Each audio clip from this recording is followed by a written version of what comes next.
opponent at the end of the battle round. Which no, no, fuck! I'm one of them. I'm so ill. That's it. Live on stream. Chuck.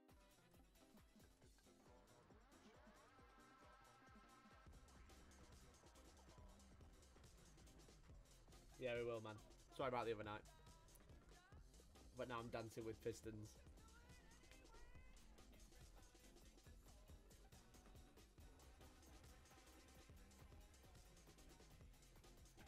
Stop. I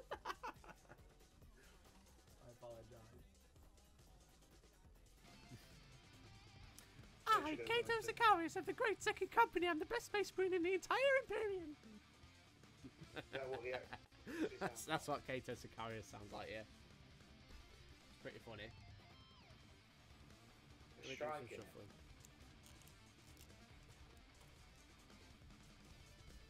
Is that better, guys? We're a bit closer now. Closer together. Turn all over me if you steps fucking Denmark. Dude, I'll just...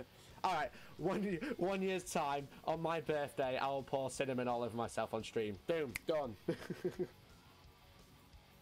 Alright, dude. Fuck. Oh shit, yeah, they're big here. It's intense, everybody! It's intense! Where? I mean, Banana is on a 600-second cooldown.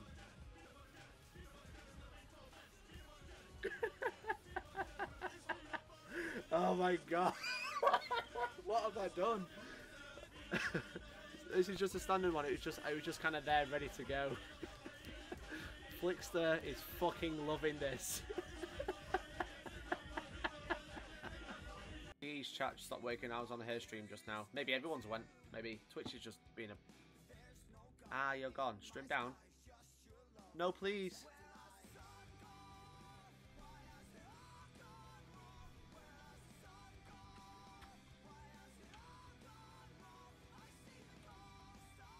Have I gone for everybody?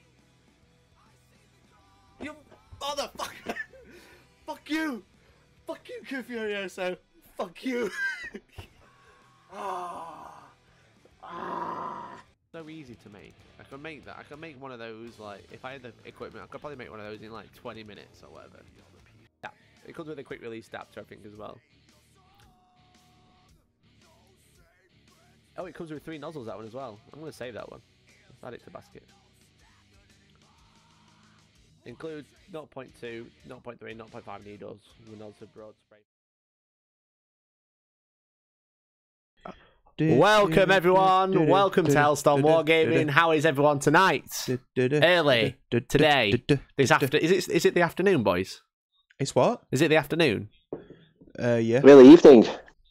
Oh, there's so much playing through. That's it. I just had to mute you on Twitch because you're all getting double visions. We're getting a bit of we've had a bit of a technical difficulty, haven't we? This past 25 minutes. You have all your stuff. Crap. So welcome everyone on Twitch. Welcome everyone on YouTube. Hello. Can you hear me? Okay. Can you hear Dan? Okay. Say hi, Dan. Hello. Say hi, Dan. Hello. Okay. And then we've got Dan Brook on the phone. Say hi, Dan Brook. Hi guys. Hopefully everyone can hear everyone. Can you hear everyone? Is everyone loud and clear? Can you hear me? I hope so, because that was stressful half an hour. That was fine. It's all fine. I'm going to say hello to people in the chat, and then while we're waiting for that, people are going to be like, cool. So, Tankos Roberts in the chat. Hi, dude. Warhammer Liam. How's it going, dude? Mr. Brook is a little loud. Thank you, dude. We've got Tipton Sim. There you go. Hello. That's Simon. Hi, Simon. How are you? We've got Diagnosis. This is Dick. We love a big dick in the chat, don't we? I mean, speak for yourself, bro. We got Mohawk. How you doing? We got Blue Das, which is Neil. Everyone's here. Do I not know how to wear headphones? It's so because Dan's over there. Yeah, we hear each other. We've got Paranoimiac with the subscription. Thank you so much, dude. How are you? Hype in the chat, everyone. Hype. Sweet. We got a sub. Thank you very much, boys. I think we're about there. I just need to actually set up the bot because the bot isn't running currently, which is just terrible. Please subscribe. Thank you for subscribing, man. So really appreciate it. And then wait for it. exclamation point Twitch in the chat, exclamation point hype in the chat, and that should give you a cool alert. A hype alert. A hype Space Marine. There we go. The hype train knows no bounds. And on YouTube, we've got Master Arcade, Journey into 40k, Grosby. We got Azula Harriman. We've got Denny. We got You should Tom change Brammer. that to say the Hellstorm hype train costs no pounds. Costs no pounds. That is not behind a paywall. We've got Tom Brammer on YouTube. He's going to be excited for when we do the snack review. Yeah. He's an absolute have you heard legend. this tune? This little jingle yet? We've got Pete and we've got James Hamill from Poseidon Payton. How you going? So, how is everyone? I think we're all good. Are we ready to start the podcast? I'm ready, me. Okay. I'm good. And we've got Apocalypse, who's hosting the stream with one viewer. Thank you. Thank you, Apocalypse448. For some reason, the alerts are broken, so I need to set those up before the weekend. Been wondering what's the best to do, sub here or sub on premium? Honest opinion, sub on premium. One, because Twitch money gets halved before we see any of it, realistically. Also, you get more for your money on the website. And it's cheaper. Yeah. Yeah. So. And we get new stuff. There you go. There you go. And Camelot 96, right, we're going to start the podcast. I'm going to take a swig. You literally did just take a swig. I did. Welcome, everyone, to the Hellstorm Wargaming podcast number 11. Dans. Say hi, Dans. Hello. Hello. We got two Dans. Hello. And hello. thank you. Two Dan B's of all as well. Two Dan B. Whose idea was it to get two Dans in the same team? Both with the same last name. Yeah, like keep it nice and easy, hey? Just to like, keep everyone entertained. Thank you so much for the follow on Twitch, Ricey Lack. Welcome to the podcast, everyone. This is podcast 11, where we're going to be talking about the Warhammer World Grand Tournament Finals. Yeah. Quick fire Denny. review. Denny's in the chat. We do record this podcast live. We record it live on Twitch and YouTube. We usually do it on a Wednesday, but today's a Monday because Dan went to see Captain Marvel, didn't you, Dan? Yep, and it was pretty damn good. Yeah, I would see it on Saturday night. Captain Marvel is a pretty decent film. Have you seen Captain Marvel, well. other Dan? Dan 1? I've not, no. No, it's pretty good. Hot. Pretty good. Yeah. She's hot stuff. So we do record this podcast live. If you do enjoy it, well, thank you very much for listening. You can find it on SoundCloud, iTunes, and Spotify. If you'd like to support it, then you can subscribe on Twitch, you can subscribe on YouTube and share it with your friends, or you can subscribe to hellstormwargaming.co.uk to get cool battle reports and generally support the channel as a whole. Drama from the GT. Yes. So. Yes. Excellent. So there we go. So not a lot of people realise that you have been dubbed Dan 1 and Dan 2. Apparently, because the battle report isn't out till next week.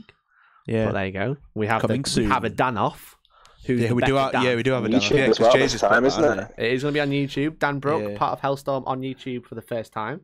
Jay's just put like they should have a Dan off. I'd watch that. It's already happened, mate. Yeah, next Thursday. Yeah. It was quite funny actually. So thank you everyone for tuning in live. I was saying if you're listening back, thank you for listening back as well. Today we're going to be talking about Grand Tournament, but I should say nice GT. and early that we are going to be live Friday the 29th through to Sunday the 31st. Yeah. And right now, because we're going to be streaming the Gibraltar GT, or Gibraltar Grand Tournament. GT. Which is 6 games from Gibraltar. Me and Toby are going to be like chatting all about Warhams. Speaking of which, we have a brand new art piece. Are you ready? Please show the Gumba. Pardon? Please show the Gumba. The Gumba. So we got rid of this 3-man art piece. We don't need that. And now we've got a 4-man art piece. Huzzah! Did you not see that live? Have we not got a 5-man out piece? No, not yet. Oh, okay. It's not ready yet. So on the Twitch chat, we have the team art. Popped up on the thing. We have the team art, and then we have me as a Blood Raven. We have Dan as an Eldar Ark. Are you an Archon? No, I'm an Autark. Autark, there we go. We have Elliot as a Necron. Now we have Toby as a Grey Gumba. Knight. As a Gumba Grey Knight. So there you go. So that's the important. Well, it's most of the important logistics out of the way. So I must add, my head would probably fit better on Toby's body. Yeah, Toby's head's really small. It's because he's wearing Terminator armor, so he looks like he's out of scale. But his head is actually the same size as mine on that picture. Yeah, I mean, it is. Yeah. So, hello everyone in the chat. I hope you're having a good evening. I say it's nice and early. Alex is probably going to be a Carnifex, or he's just going to have 6 arms coming from his head. just from and that's just because he's from Barnsley. Yeah. So we have the most important part of the podcast now, Dan.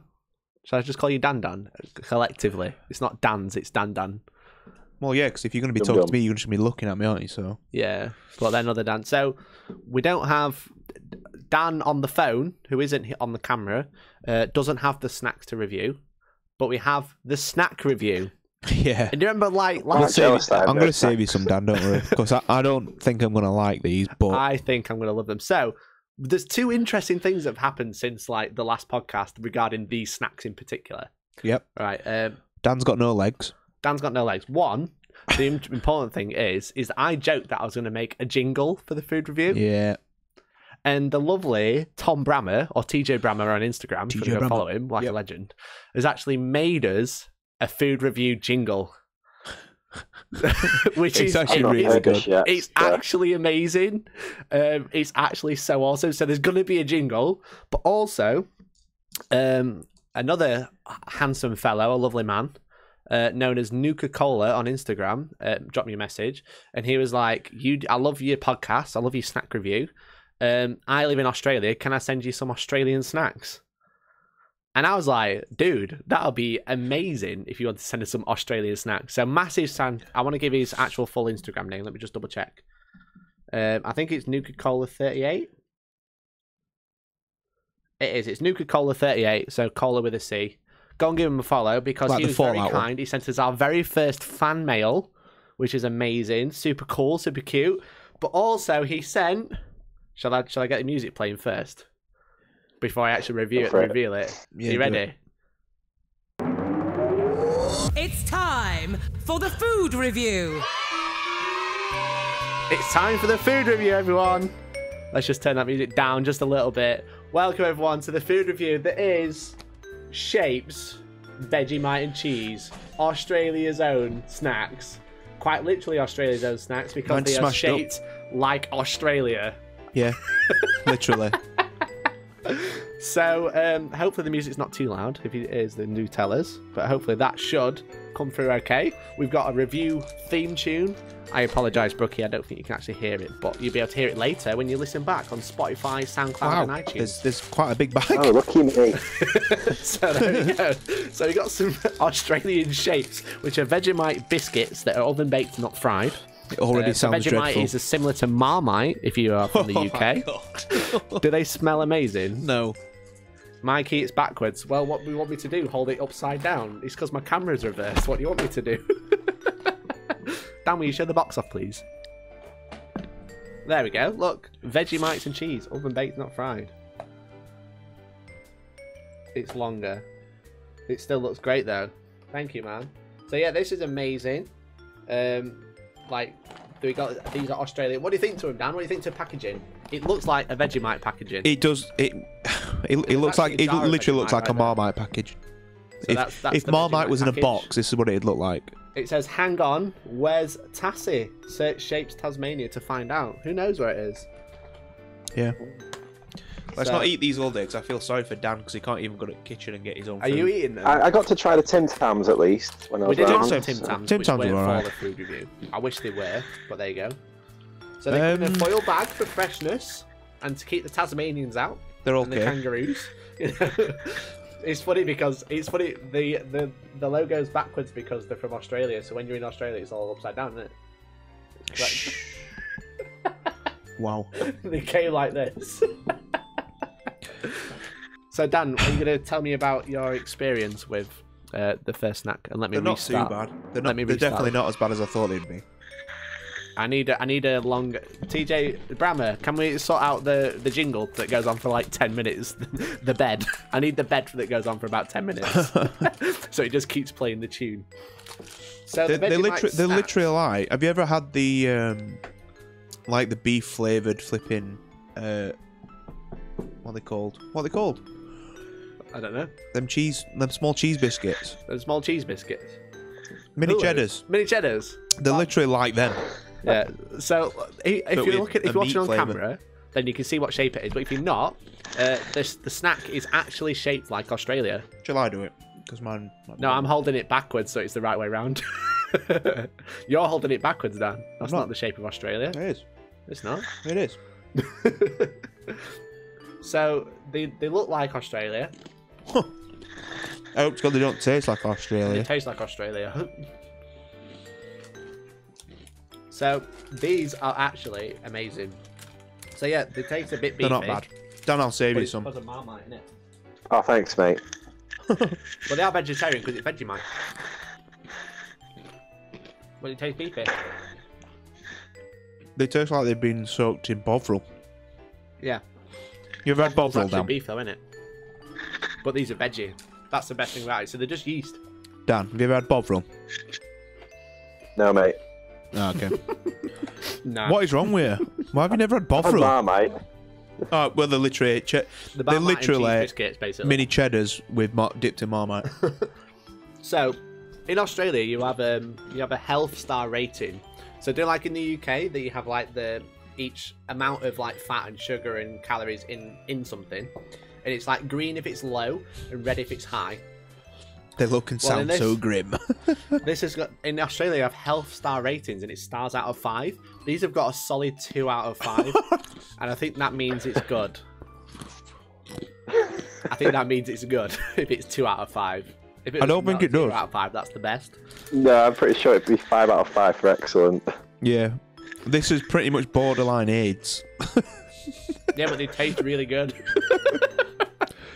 I mean, there's AIDS. obviously good and bad AIDS, isn't there? So It says the iconic flavours of Vegemite and cheese baked in a shaped biscuit. You can't get more Aussie. Did you know you can't get more Aussie, Dan? I bet you damn can. I bet you can't. I'm looking for other interesting things on the packet. They don't go off until September. That's a good shelf life. Eh? September? Yeah. Oh yeah. What do you mean? What's up with you? I was thinking like last September. You know. Well, the packaging is pretty cool because it looks like Vegemite and it tastes like Vegemite, but it tastes like Australia. I'm gonna message Bone. Have you ever been to Australia? No, but I feel like my mouth has. I mean, I'm not going to say anything about that. Are you saying that my mouth's been down under? Well, you've just said about like tasting Australia in your mouth, and then in the same breath you said you're going to message Bone. I mean, Oh, wow. I was going to ask him if this is Cock what channel Australia tastes like. I mean, if it makes you feel better after Lawrence beats you, then yeah, go for it, man. Yeah, why not? So these are really good. They're not bad. I'm going to have to eat just one more. Just taste that Australia one last time before we actually talk about the podcast. Yeah. And the bed is just finished. That is good timing.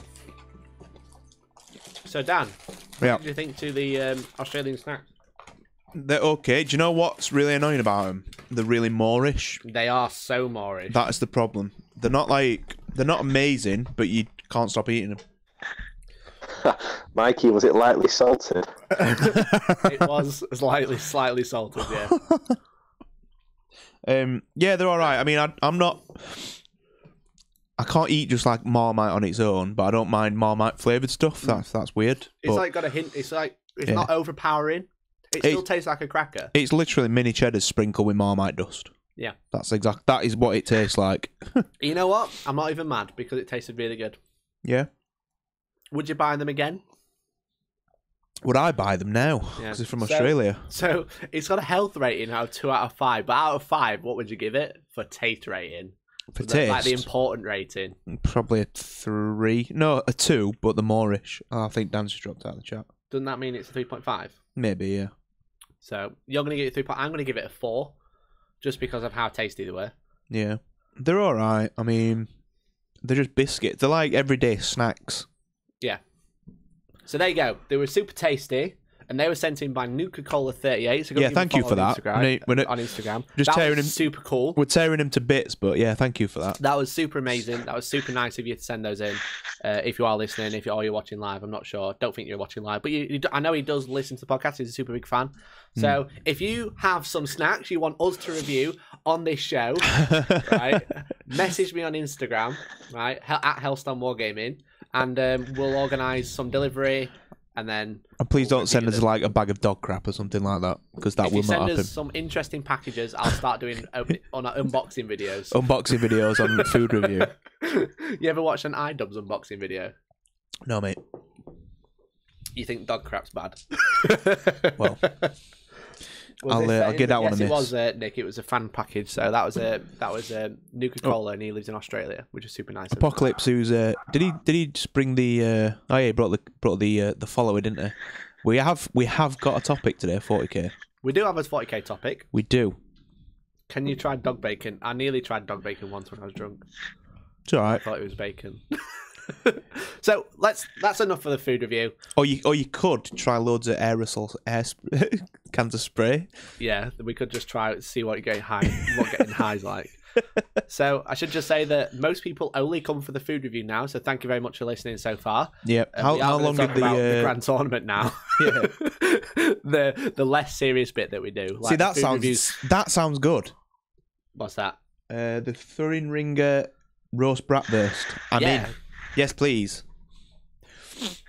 And that's probably translated to dog poo in Tales German. from the Past has said, is dog bacon for dogs or made from dogs? It's for dogs. But, you know. I mean, it depends what country you're from, I Interesting suppose. fact, in the UK, any dog food has to be edible by humans, so it's not exactly going to hurt you. In case a child eats it. There you go. Oh, wow. Didn't know that, did you? That's Dan feeding the kids dog biscuits just to trial it. Something today. Save on food. Why make a stew when you can just buy a tin of dog food? I mean, to be fair, some of the dog food actually looks quite nice, but I would never eat it. There you go. Quote of the day. Some of the dog food looks quite nice. It does. It looks like a steak and ale pie, or the contents from it anyway. I totally agree. Oh, God. So, okay, let's get serious time. Serious time. That was the food review is the serious part, the most important part of the show. A child or drunk Mikey, exactly. Well, that's both, I think. So let's go into the actual 40k topic of the day. We're going to be talking about the Warhammer World Grand Tournament Finals that we just came back from a week ago. It took us a whole week to get back. Yes. It was that difficult. Are you okay, Dan? Horse and cart. Me? Horse and cart. My leg, no wonder. Oh, yeah. We literally carried Dan back on our backs. He lives. Although, to be fair, on the way back, we actually had a business meeting in the car on the way back, but that was mainly to keep Mikey awake, or we were both going to die across the Snake Pass. Yeah. So we did have an interesting conversation on the way back, and it was quite eventful and fruitful, let's say, wasn't it? Yeah. So, well, do you know how I was saying that Tom is amazing for making that jingle? Yeah. I fell out with him now. He just said, Mikey with the most boring facts since my high school geography teacher. Well, you know. Can't dogs just eat normal bacon? Yeah. Boring, who cares about a tourney? That were Nick. Interesting. So yeah. we stream this live to Twitch and YouTube. 2 comments both basically came through at the same time. One says GT drama, best bit of the event. And another says finals, one of the worst atmospheres ever. There was a lot of spicy drama at the finals. There was a lot of spicy and I feel like drama. we should start dipping our toe into that finals. We should like do a Keemstar show. Let's save it to the end, I reckon. Yeah, at the end. But like at the end we'll have like it'll come up and it'll be like Hellstorm Wargaming alert, like news alert. And then I'll be like, Keemstar. You ever watched Keemstar, Dan? No. You need to watch Keemstar, it's really good. What he does is basically talks about drama and DMs from famous YouTubers. So he's basically got a massive wooden spoon and shit stirs. Yeah, and that's me for the Warhammer community. That's me. I'm Keemstar. So do you know like when Logan Paul's cheating on his girlfriend and Jake Paul's banging someone else? That's what Is he the guy who's is. just offered KSI out for another boxing match? No, but he'll be talking about it. Sound. He starts his show that it's like, let's get right into the news, like that. Come on, people are telling people in the chat what's going off. Okay. So let's get into it before it all gets overspilled. Warhammer World Heat Finals. So Warhammer World Grand Tournament Finals is an event at Warhammer World in Nottingham, UK, Earth. So basically, throughout the year, or throughout the season, as they call it, the Warhammer World run multiple heats, which are like kind of like qualifiers, And I think each event was like 120 players at max, maybe 80, and then they bumped it to 120. It was. I think it was originally 100. Heat 1 and 2, wasn't it? Yeah, Heat 1 and 2 was 100, was it? And then it was 120. Yeah, because it was 40 could qualify from each of our heats, and then they dropped it to 30, but 120 players, which didn't make sense. Yeah. But so me and you, Dan on the screen. Yeah. We went to Heat 1. We did. Yeah. Did We all right actually and all, came didn't 4th and 5th, didn't we? Mm-hmm. Because Camelot 96 in the chat came 3rd and bumped me off with hobby scores. Yep. That's because he had squad markings. Probably. And then Dan on the phone, we went to Heat 3. I went to Heat 3 as well. And you qualified there, didn't you, with Tank? Yeah. What did you place? 16th as well. Nice. 16. Very good, very good. But obviously that was a harder heat. Didn't you go with that ITC snob as well? Pardon? Didn't you go with that ITC snob? Oh, that ITC snob, that tank. I tank 6. So we all qualified and we went to the event. And obviously the finals is like the top 30 from the first 2 events and the top 40 from the last 2 events, which are allowed to go. But as people like say they're not going to go, they lower the places. Yeah, I find that they're really weird, the heats. So like, because obviously we went to Heat 1, which is obviously the first major of the new edition, and then obviously Heat 1 is was July. July, yeah. So as it obviously goes on, the game evolves. So we probably technically had an easier qualification than say Heat 4, Heat 3. Yeah, I know the SN guys struggled, didn't they? Combat Raven Guard army. That's yeah, what exactly. I qualified with. So I think it's weird. I think it's weird how they do that because like me, I took a very similar list to Heat 1. Yeah. Whereas, I mean, we'll go through the games, but do you know what I mean? I think sometimes I don't know. It seems weird how the because it was an early edition. Yeah. It seemed a lot easier to. There weren't many codexes out at the time. Didn't they have an FAQ out, but then they didn't have it in place for Heat 3? Exactly, yeah. So I think some are harder and easier to qualify. Like Heat 3s and Heat 4 would have been an absolute slaughterfest because everyone had a codex. Yeah. And I can imagine it being pretty tough. Yeah. Because everyone's got a codex. Well, it's interesting because the next season, which is already sold out, we're all playing. Well, we're Heat 2, aren't we? We're at Heat 2 with Toby? Yeah, Toby. No. It's Elliot? me, you, and Kev. Me, you, and Kev. Yeah, we're at Heat 2. And then Toby's got. Kev, who did the Gene Stealer Battle Report with us. Yes. Toby's got a Heat 1 ticket, but wants to swap a Heat 1 ticket for Heat 2. Yeah. I think something like that. And you're going to try and come to Heat 2 as well on the phone, Dan? Maybe. I will, yes. Yeah. Try. So we're at Heat 2 this year, but that is from September August, to December. Yeah. So that is in one FAQ season. Then they're going to string it out. So it's the 16th and 17th, isn't it? Something like that. Of August. Yeah, well, yeah. So we're probably the tail end of maybe the Marine Codex. Yeah.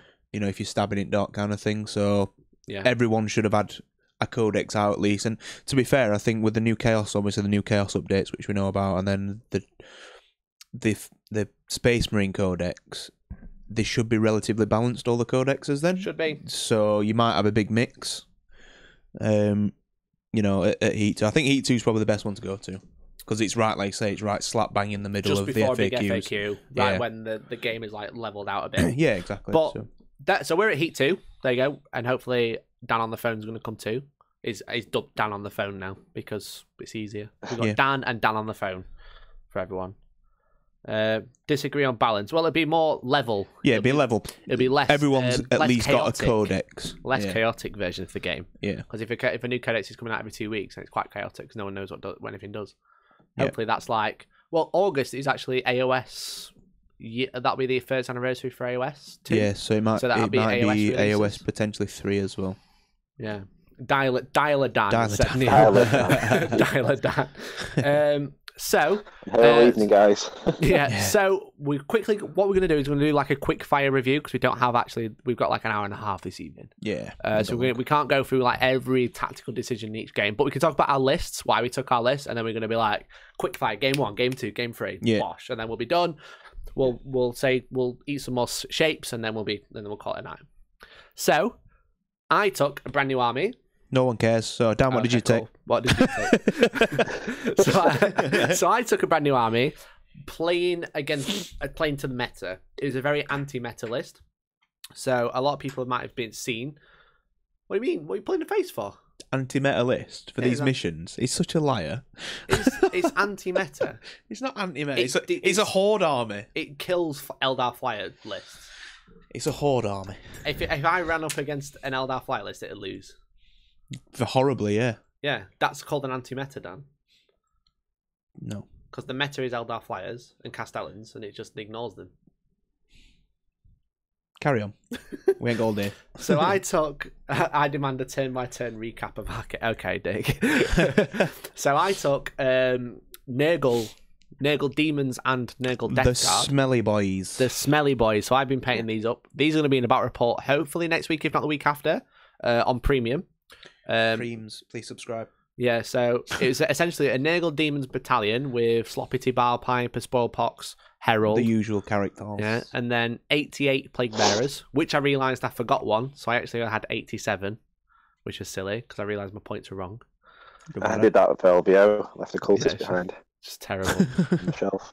Yeah. What, the whole 40 points of them? Was it not kind of a net list? If you can find that list anywhere on the planet, then let me know. I mean, yeah, he did 90 Plague Bearers, fair enough. Yeah, I think like even with before we messed about with the list, it probably would have been different anyway, because you had the Toads and the Beeson originally, didn't you? Yeah. Until we changed it up. It was the Nurgle army, yeah. So it was 90 Plague Bearers essentially, 3 Nurglings, and then I had a Death Guard detachment which had the Warlord Demon Prince in with Arch Contaminator and Suppurating Plate, so he's super good in combat. And he gets the relics and the powers. Yeah, he gets some okay powers, but realistically, what he does, he lets plague weapons reroll. Yeah, which was really good for this in this Vanguard detachment. Which because that's the same one as what Mortarion has, isn't it? Yeah. I had 3 Foul Blight spawns, which are the Flamer dudes, which are elites, and I'm currently running a competition until Friday because I had 3 chaps, 3 fans of the show, 3 friends. Actually paint those, so I'm running a competition for them. Whoever wins is going to get a start collecting box, and also by voting on the Instagram post you can actually win a character yourself. There you go. I'm giving out free stuff. Just I might have to do that for some Lord of the Rings models. I can't be able to paint them. Yeah. So 3 Foul Blight spawns. They got 9-inch flamers, which is strength 2d6, d6 auto hits, -3 and 3 damage, and now reroll wounds because of the Demon Prince. And then I had a unit of Blight Lords as well, Blight Lord Terminators with the flail, which is super good. And you need a unit of them, just a unit of flails. Just a unit of flails. Yeah. And then I had a tree. Just a tree. Just brought a tree. The Feculent Nalmor. And then I had like 80 odd points to summon, which I was for an extra herald should I needed it. Yeah. And then basically I pretty much used it to summon Plague Bearers every game. As soon as a unit of 30 died, I brought on another unit of 10, which is fine. So that was my list. Dan, what did you take? And then we'll go through Dan on the Dialer Dan's list. I took my Drakari because I was originally planning on taking Sisters, just didn't have time to paint them. So we had 2 battalions and an air wing. We had a this changed so much anyway throughout the leading up to the week. So I had Blackheart detachment, 2 Archons, 6 units cabs with blaster, 7 Venoms, and then the 2nd battalion was a Witch Cult of the Cursed Blade. Yep. 2 Succubi. A unit of 20 witches and 2 units of 5 witches with all the gubbins. All the gubbins, extra weapons and stuff like that, and then 3 Void Raven bombers. It'll be 3 Void Raven bombers, just casual list. Just a casual list. Yeah, all right. And then so it was a cool list. That was it. It was different. It was very. A lot of people were surprised, like, why have you got witches? Like, well, I'll show you. Yeah. Dialer Dan, what did you take? I took Knights and Guard. Yeah, so it wasn't your first choice, was it?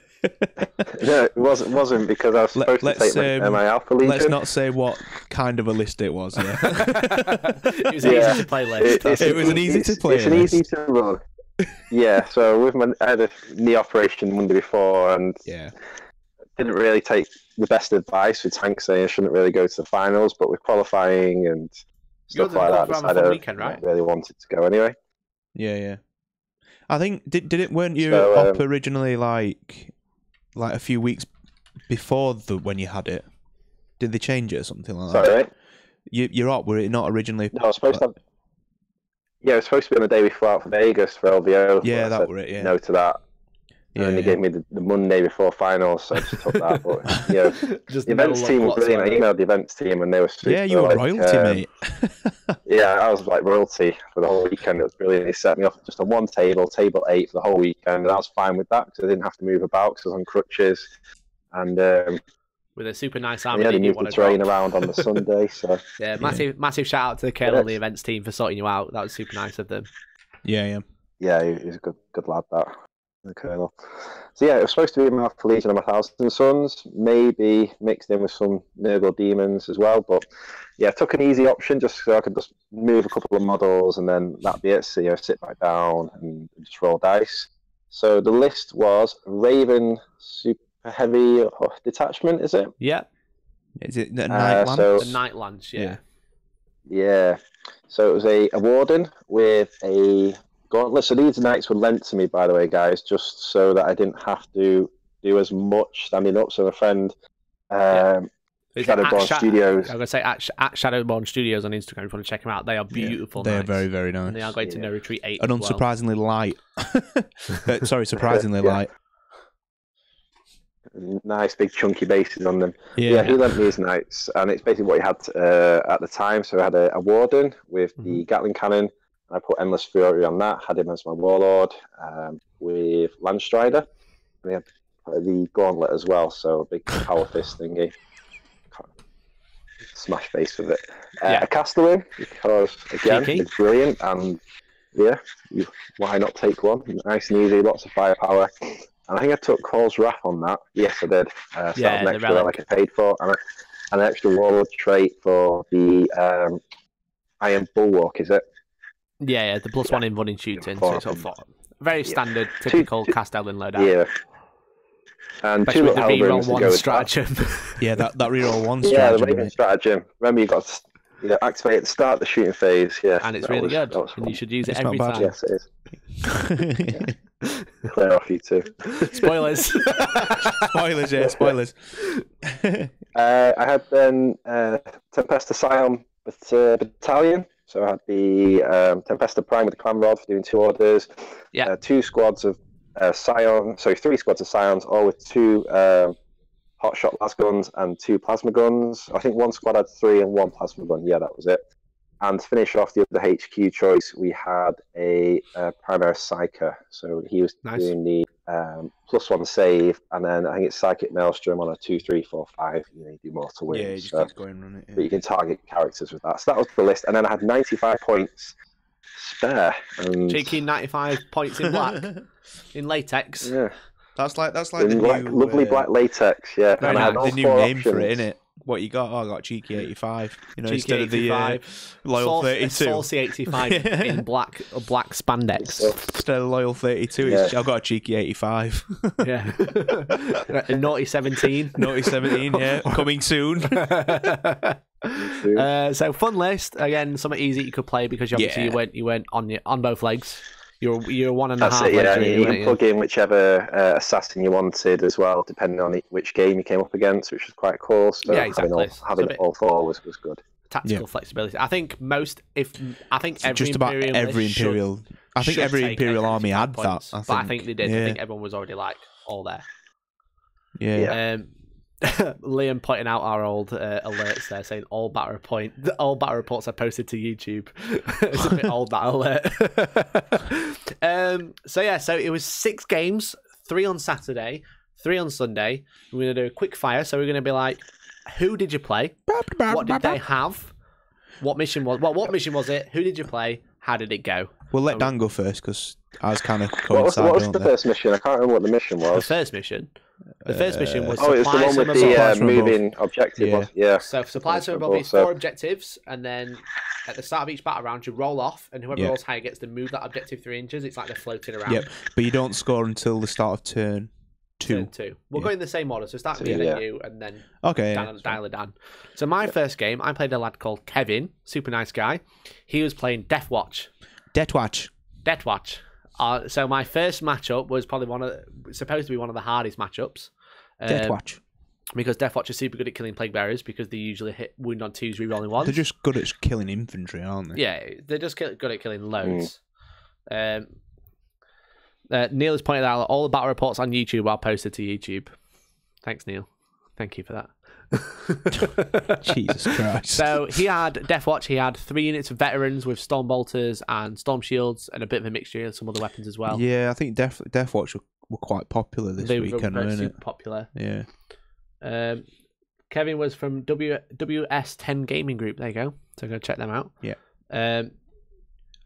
Great chat. Played him in Heat 2, says Nick. So yeah, really lovely guy. He had like 3 units of vets with storm bolters and storm shields. He has a unit of intercessors. And then he had like bikes and stuff in the veteran units. Yeah. He had 2 watch captains, one of them in Terminator armor, and a full unit of Terminators. A Sikaran, a Deredio, and a unit of Inceptors with plasma guns. I've got a feeling this Kevin guy might be going to Gibraltar GT. Do you reckon? He might be.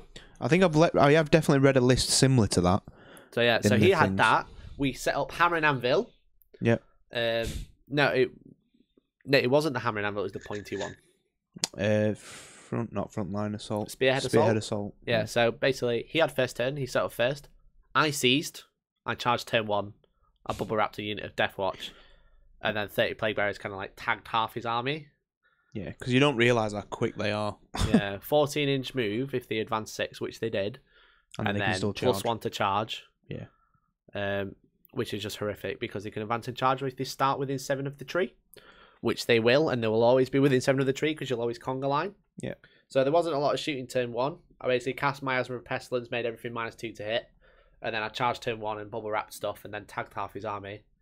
Because basically you move 14, then you charge 1 unit, wrap it, but while you're wrapping, you get to move 6 because you pile in 3, and then you consolidate 3. Mm-hmm. So your entire unit move, it basically, I think I got like an 11-inch charge.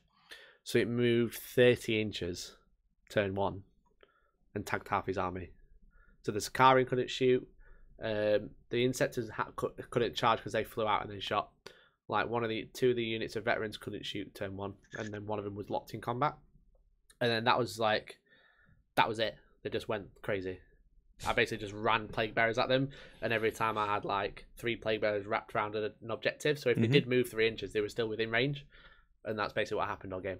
So I did win that one eventually. It was a slog. Did go to time, but we did play 6 turns. And it did you're playing Plague Bearers. Pardon? You're playing Plague Bearers, of course. It's going to be a slog. Every game was a slog. Yeah. He can teleport either, but if you bubble wrap him using Beacon and Jealous or Teleport Homer. He did, but I killed those. Yeah. If you go within 9 of them, they can't do it. So you basically just charge all the ones with Teleport Homers. Yeah. They move 13. They move 14 because they have a 5-inch move naturally. Yeah, +1. +2 because you've got the Spoil Pox, which has 2 to move, so it's 7. You advance, and when you advance, you add 1 because you've got the Musician, which you'll always take. Technically move. And then you add D6. Inches. So it's when you advance, it's 8 plus D6. Yeah. Which is horrific. And then you can charge after. Yeah. So I won that one, surprisingly. Good start for the weekend. Yeah, like Decent. the plasma guns were horrific. They like half killed the Plague Bearer unit turn 1. And then I rolled a 6 to get models back. Rolled a 1 and then a 6. So it's just the Plague Bearers are just horrific because you got the Spoil Pots, so you actually roll 2d6, pick the lowest. Yeah.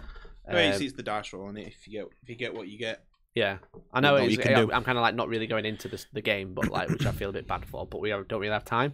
Yeah. So essentially, my Plague Bearers charged. I got shot, but then I just kept charging and just shooting, and then that was it. The Demon Prince got in and killed everybody. So Dan, how did your first game go? Who did you play? What was it like? I played Were they super cool? Stephen from Stephen Knox.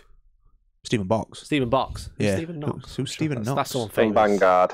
Yeah, from Vanguard. That's it. Vanguard Tactics. So he's an up and coming channel, which is absolutely exploded. Have you got a network error? No, why? Have you? Yeah. Oh well, don't On mind. YouTube. Can you still hear YouTube, Dan on the phone? Can everyone hear? It's I can hear you all. I've just had a network error on Twitch. That's all. Yeah, it's fine. The chat's still working, so that's cool. You just carry on. So yeah, so I played Stephen Box, and he had he had an Imperial suit. It was Loyal 32, Deathwatch Battalion, and a Warden. It was interesting because he had the Pask in the Loyal 32. Pask, just randomly had Pask. Loyal 31 and a tank. Yeah. That's what we'll call it. Yeah.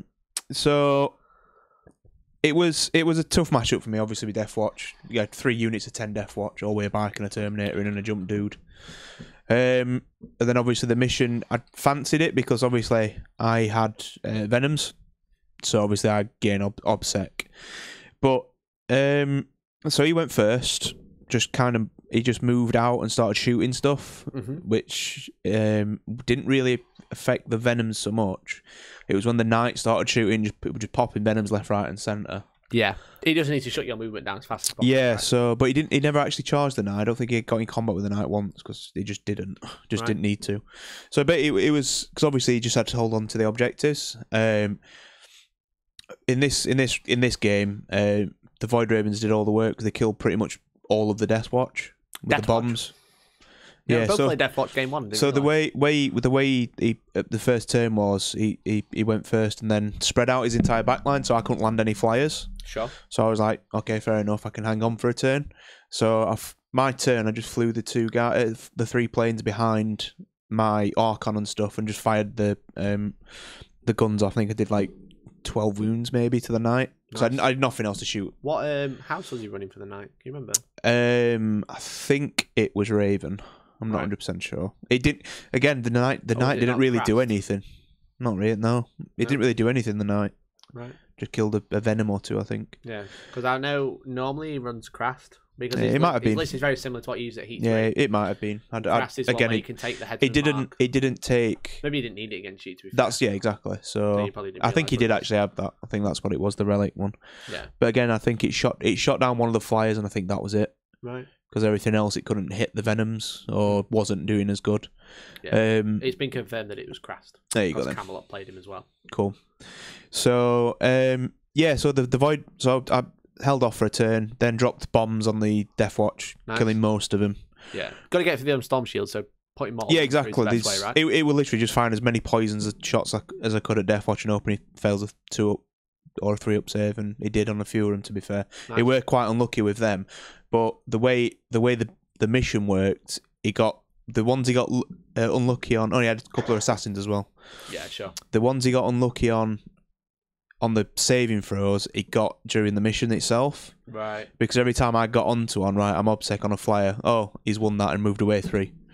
It's on every one I was on, so I was like, fair enough. That's how it's gone. Away. Yeah, and then he just ended up clearing up with all the Deathwatch stuff, just killing. Once the Venoms had gone down, obviously the Cabalite warriors are easy to kill, and he weren't firing the 2+ ones. He was just firing the -2 rounds because he's wounded on 3s anyway, but then he's killing them outright. Yeah, they just go through the power from pain. You're getting saves against because he were re-rolling 1s anyway because the troops. Yeah. The Witchers come in, made a right mess of all the guardsmen. Nice. But then he literally just turned all his guns around and just shot at him. Yeah, so, 6 up in when the shy on. Yeah, they're not great. If they're in combat, it's great, but it's when they're not in combat, my problem was because I killed every single man, so I couldn't then pile into something else to lock them in combat. Yeah, so that's fair. Yeah, so that's obviously the Witch thing. So yeah, a loss. It weren't heavy, but it looked heavy, but it weren't. It was just the way the mission went. They just kept moving him away, which were fair enough. He won the dice roll. So 1 win for me, 1 loss for you. Dialer Dan, how did it go? And I'm going to quickly go shut the door. Love that name, Dialer Dan.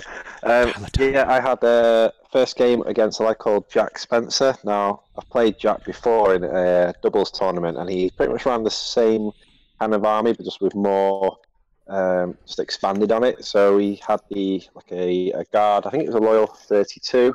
Okay. I can't remember how he ran them, but they were. I think they ended up getting in the cabinet. He had like a kind of what's that thing with Shepard? That game, Mass Effect theme paint job on his guardsman. Yeah. Yes, it's really cool. From a paint goes, and then he had 6 Helverins. Wow. And an Atropos.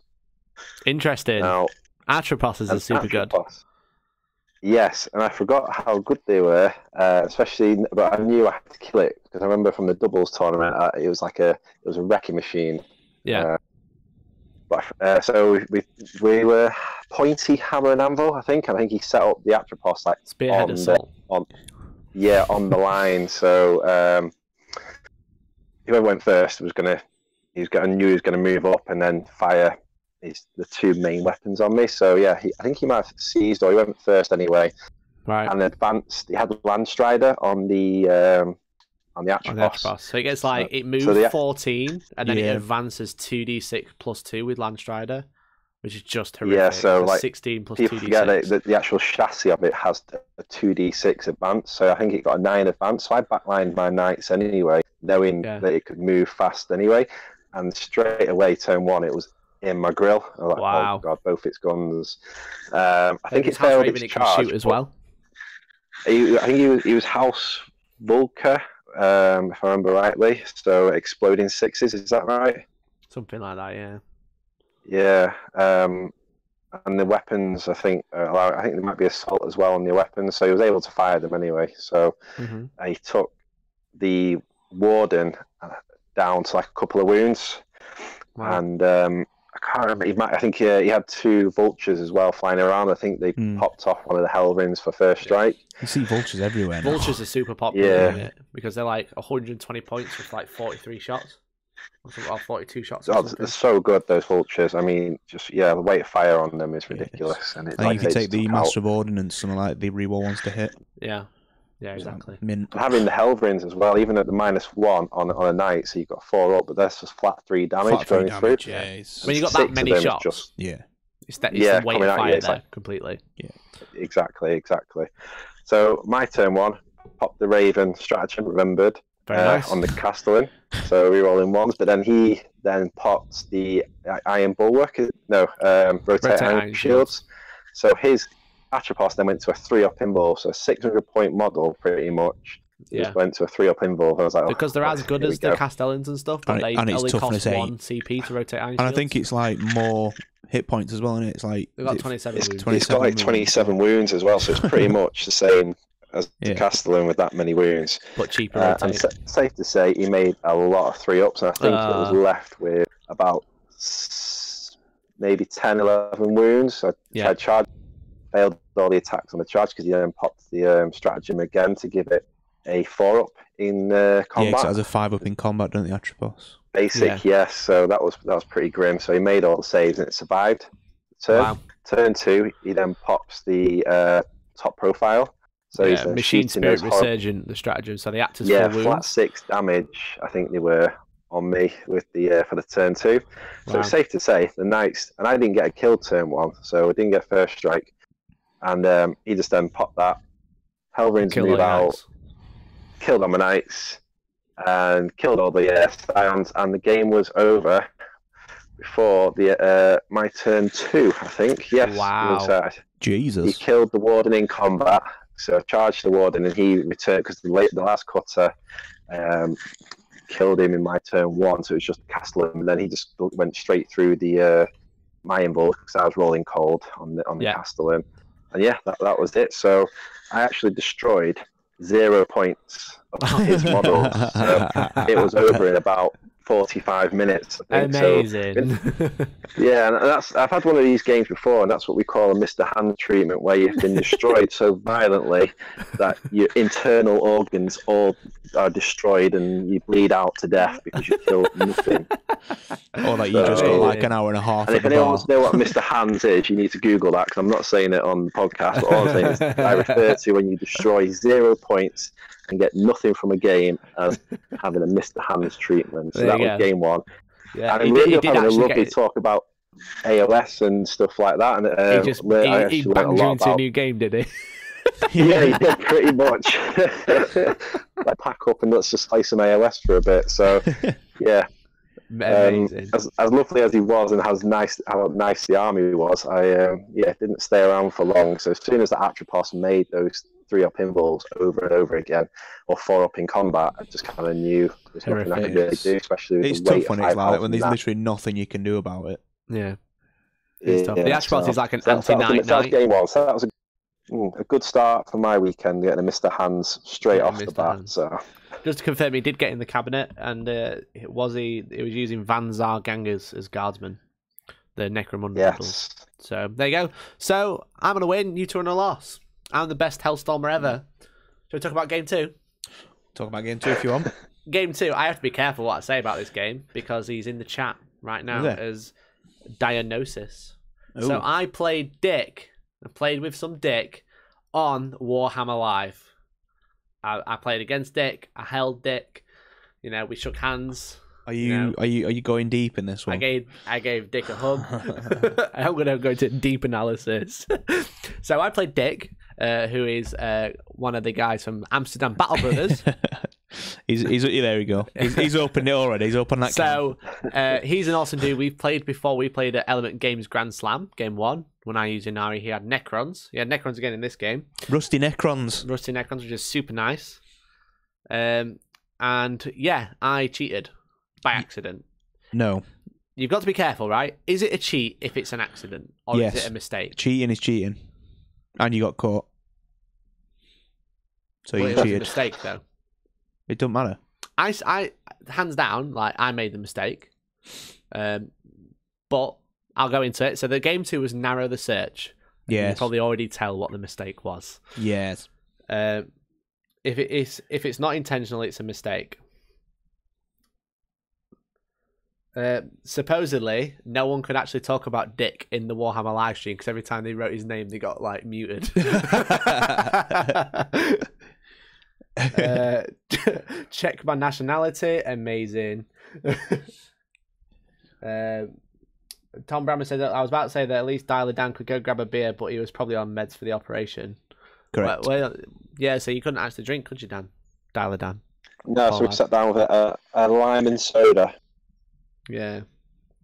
But so yeah, I've been cheating again. So what happened was it was now the search on Warhammer Live. You can go watch this game back. You don't have to pay though to watch this game. Who'd do that? Capitalism at its finest. You know, paying to watch Warhammer, ridiculous.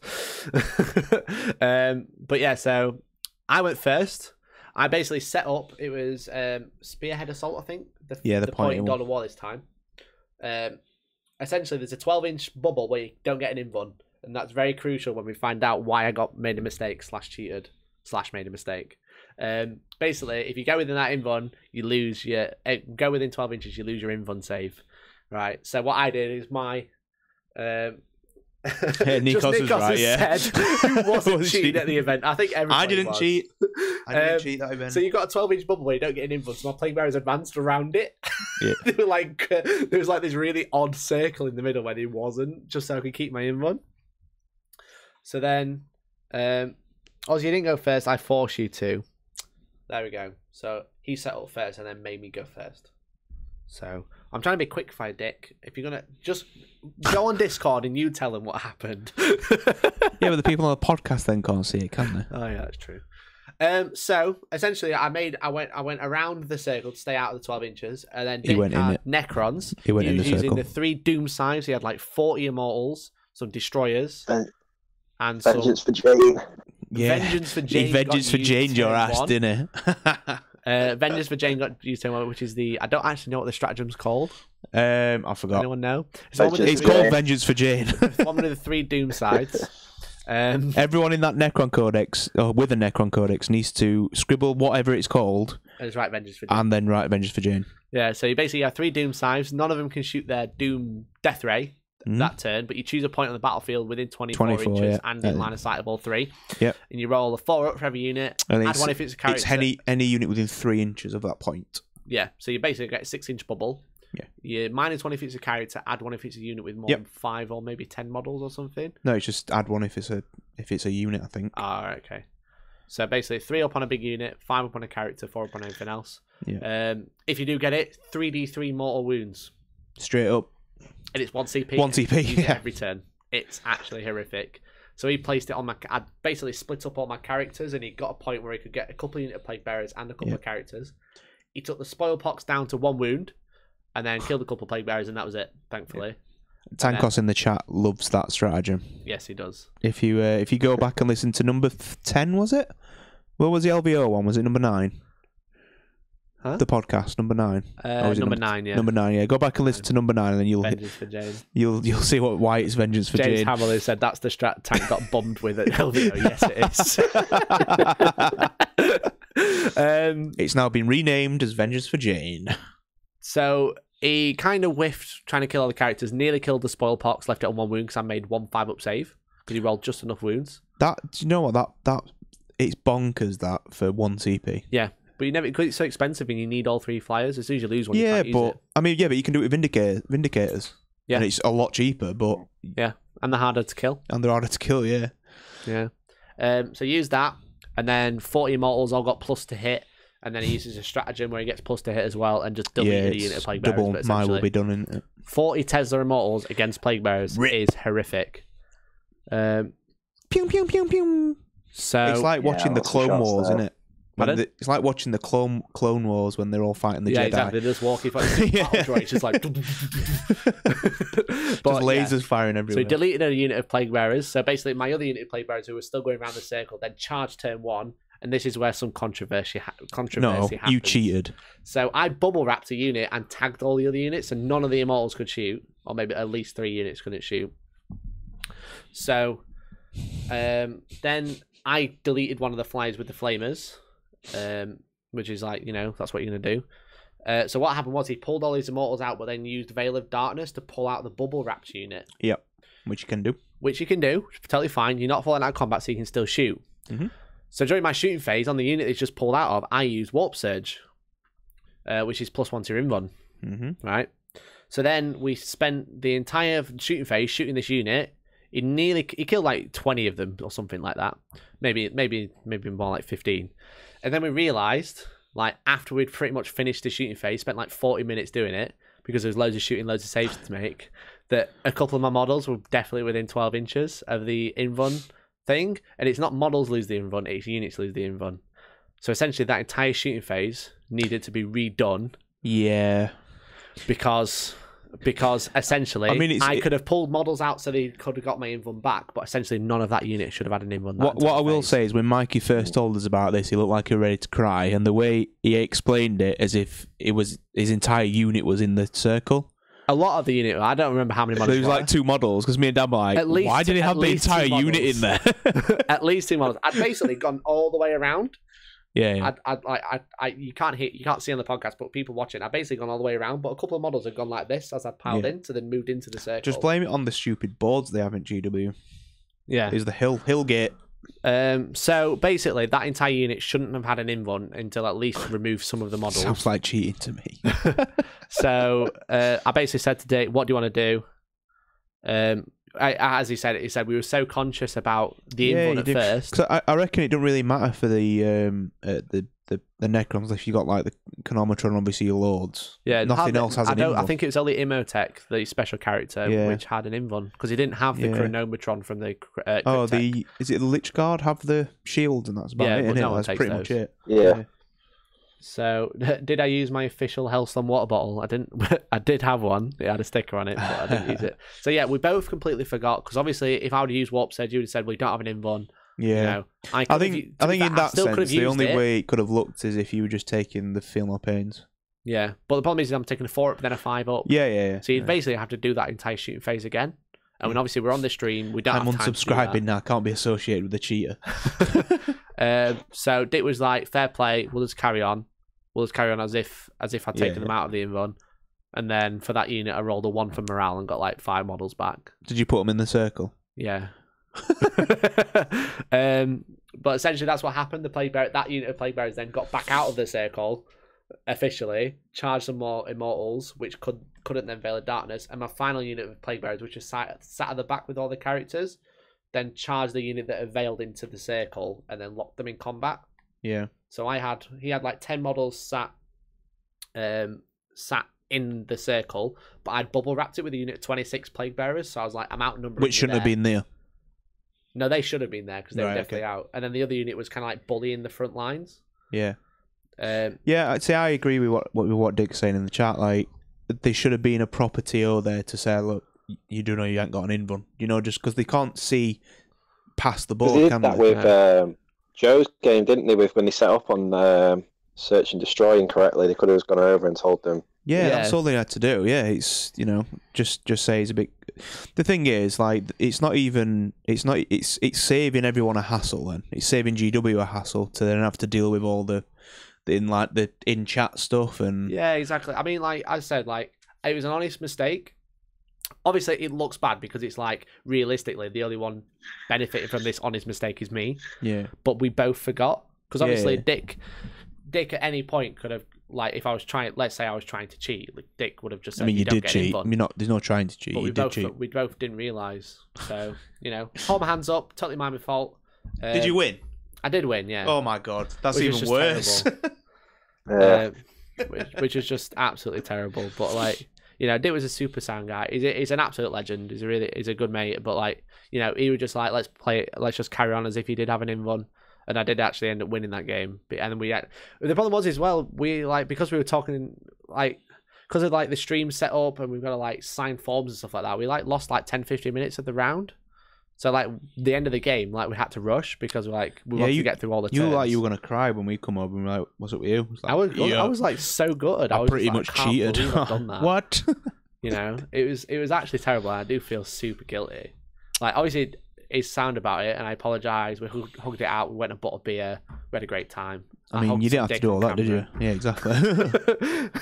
And you got your bald patch got noted as well, didn't it? It was quite funny. So a lot of people point out the bald patch I have here, which is actually where my brother I was fishing, and by fishing I mean I was playing on the bank, and my brother was throwing rocks over my head, and he picked up a brick and threw it, and it hit me in the back of the head.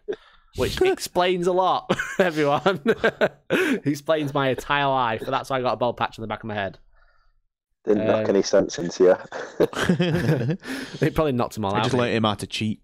What forms did you have to sign? They were like disclosure forms and stuff like that, saying that my face might be on a camera and that it's just protocol for all like that. Yeah, it's all the official UK crap. Yeah. So that was my game too. So it was a win. It was a naughty win, but it was a win nonetheless. Naughty win. So, and Dick got a sweet pumpkin dice latte out. Pumpkin spice latte. Yeah. And I need more of those. Yeah, I do as well. Speaking of dice, they will be on sale very soon. Black and white ones are coming to the store after the event. Wow. Dan. Yes. Tell me about your game 2. So game 2, I played Necrons as well. You played Necrons? Yeah, I played Necrons. None other than Necron players. Yeah, none other than the pastry chef himself. The pastry chef from Tabletop Tactics. Yeah, Mike. You should go and check out that channel. It's a super tiny channel. Don't know who they are. Some followers. Go and sub. Yeah, so I played Necrons as well. And I know on Mike's list anyway because he uses it pretty much all the time. Yeah. He's using the Auto Advance 6 Necrons, wasn't he? Yeah, the Nefrek. Yeah, something like that. Yeah. And they move through terrain when they advance. Something like that, yeah. So, this was a weird one. So Mike went first. He killed a Venom or two and advanced up some... Oh, sorry, I'll tell you what he had in his list first. So he had 2 Overlords, or a Lord and an Overlord. He had a Cryptek, unit of Wraiths, 2 of the Doom Scythes, the shooty ones, 30 Tesla Immortals. Yeah, Tesla Immortals are just like a solid unit. Yeah, well, they're good anyway. What's they called? The Triarch Stalker. Mm-hmm. He had one of them. And so if you shoot a unit, you get +1 to hit. Yeah, that was pretty much it. That was his list. So again, it's for the Fortnite mission. So obviously, invulns. My army relies on invulns, so I skirted it a bit. Killed a couple of Venoms just through weight of fire. And then my turn, I got a bit brave and just decided to charge some Wraiths with a Succubus just because it was funny.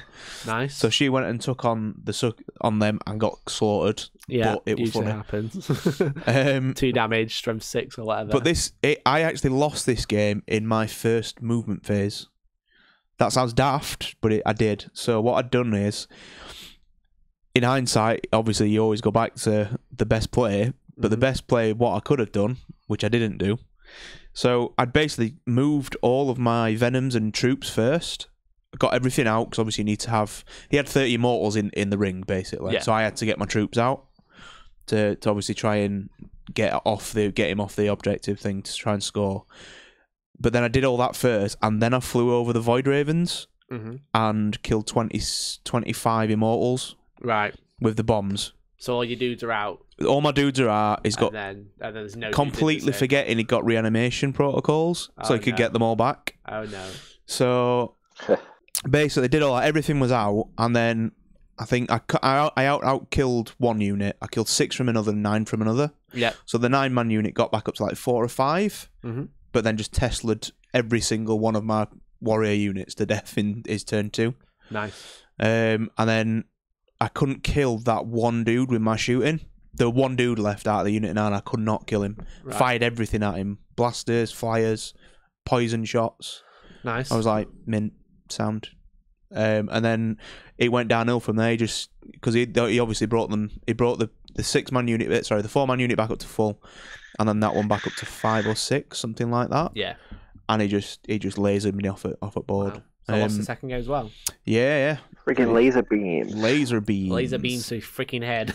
Yeah, but no, we ended up having a warlord off in the last few games. Nice. The last few turns, which were quite fun. His lord on my in the circle. No, not in the circle. No. Rubbish. Just on. Actually, what were quite funny is he had destroyers. He had 5 destroyers, and I killed 4, and got one. He had 1 left with my witches. My witches charging did a great load of work, and then from turn 2 he didn't get any back because I'd charged in thinking he tried to fall back in his turn at start of turn 3. Yeah. He couldn't fall back, so fighting. I didn't kill the last one, and then on his next turn they all come back. So I was like, min. Here we go. Yeah, you gotta kill him on a 4+ as well because of the what's he called? Cryptek. Yeah. So I'm like, we're certain armies you've got to kill them in a certain way. Yeah, like that's it. Well, to be fair, Mike rolled well on his saves. I didn't even touch the Doom Scythes, the Doom Arcs, because there was no point in shooting them because anything that had which would hurt it was D6 damage. Oh, with the quantum shield. So quantum shielding, just like yeah. I just left them. Just fired everything else at all the warriors. Because my thinking was if I could kill the warriors, the immortals, and destroyers, and the characters, he's not going to be able to hold all of it. Yeah, so kill all the infantry. Yeah, because again, the Doom Arc things have the carbine things on the sides as well. Ghost flayers. So we got loads of anti-infantry shots. Yeah, so good list I completely messed up with that. But yeah, I think if I'd have done the other way around, I'd have easily won that game. Yeah, because I've just kept everything in the Venoms, and then he'd had to kill the Venoms before the troops got out. Yeah, so he just did the same to you, really, but you jumped out the transports. He killed well, again, and I said to Mike, I'm like, that's ridiculous. I've just killed literally your entire infantry and flying over stuff in my movement phase. Yeah. And then when I said I knew I'd done it straight away. I'm like, I've completely messed up here. And he's like, why? And then I was like, well, look. He's like, oh, and then proceeded to absolutely nail me. But yeah, he's a good guy to play. He knows his rules. He knows everyone else's rules. Yeah. And he actually taught me about. Well, he didn't teach me. He told me about the reroll thing. Yeah, we need to have a look at that before we start bragging about it. I think because he says it's like here we go. So this is to do with Drakari's combat turn 2 basically. You get to reroll advance and charge. I've actually got the codex here. Yeah, shall we have a look quickly? Shall we have a quick look? Hobo J, thank you very much for the follow, dude. It didn't come into effect in this game. That's Death Guard. Have you put Drakari away? We'll have a look at it in a bit. We'll look at it a bit. So, as I say, we're going to have a quick fire. So, Dan, how was your game 2? Hey. I'll just come get it. Dan. So you ready, yeah? Yeah, ready. Go on with your game 2. Cool. So I went up against Ed from Hull's Angels, and he took Admet with a couple of Vindicator Assassins. So, what did he have? He had some, I think it was Rangers with the arquebussy rifles, standard loadout. I think there might have been a couple of the plasmas in there, but I think they might have just been basic, but apart from the arquebus rifles. Tech priests.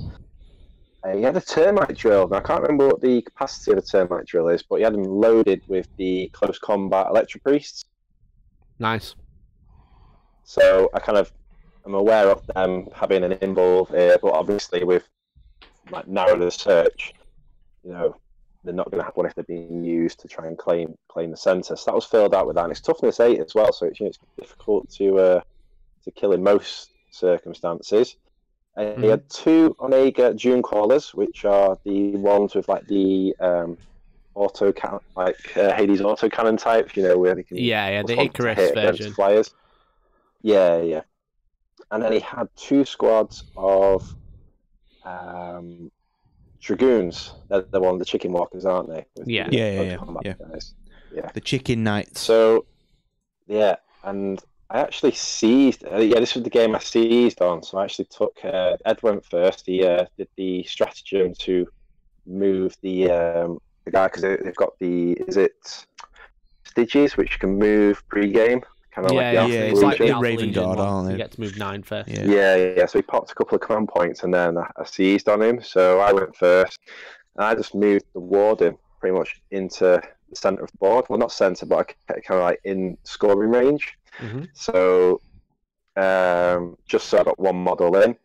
Nice. And tried to contest it because he's going to be fish pumping, the Electro Priest through and the Dragoons through and stuff like that. So I knew I had to at least have one model in there. And I think I also started a squad of Scions on the board, so they kind of move forward as well. So they were in a building, helping me to just have some, OBSEC units in there as well.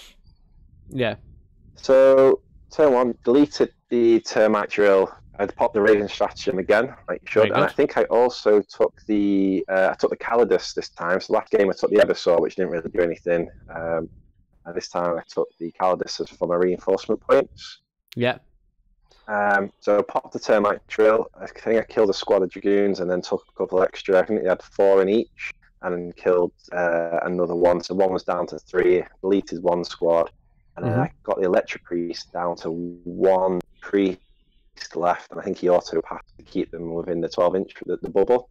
Yeah, they're really good, the Electro Priest. So they're the ones if they kill something, they get 3 up, don't they? But its problem is if they don't kill anything, then they're pretty gash. And then I think you can put them on a 2 up as well if they're near an objective. So obviously, if it wasn't, if they did kill something and it wasn't then narrowed search, I knew they would have been horrific. And they put out quite a lot of attacks out anyway, so I didn't really want them on the board. Mm-hmm. So reduced them to 1, but he auto passed them. And kind of left all the backfield kind of arquebus rifles and the Vindicators. Can't really touch them. Yeah. Turn 2, I don't think he killed anything. So I literally then just had I think he might have taken the Helverin out. Nice. I just had the Warden. No, the 2 Helverins were alive at the end, actually. It was the Helverin that died later on in the game. The Warden that died later on in the game. But the Warden was brilliant. He just sat like in the pocket, just going toe to toe with the Dragoons, taking his armor saves, destroying them in like the fight phase. He then feed another squad of Admech troop choices through to the centre. Yeah, they're no AP, aren't they, the Dragoons as well? They just do. Are they like strength 8, no AP, but flat 3 or flat 2 damage? Something stupid like that. Thank you, Herbo J, for the stratagem. Yeah. Yeah, you pop the stratagem and then they're exploding hits on like 4s, aren't they? So, something like that, a lot of attacks. They've basically got Tesla Lancers, haven't they? Pretty much, yeah. So I'll cut the game short. I did actually win this one quite comfortably and tabled Ed. So a little bit of,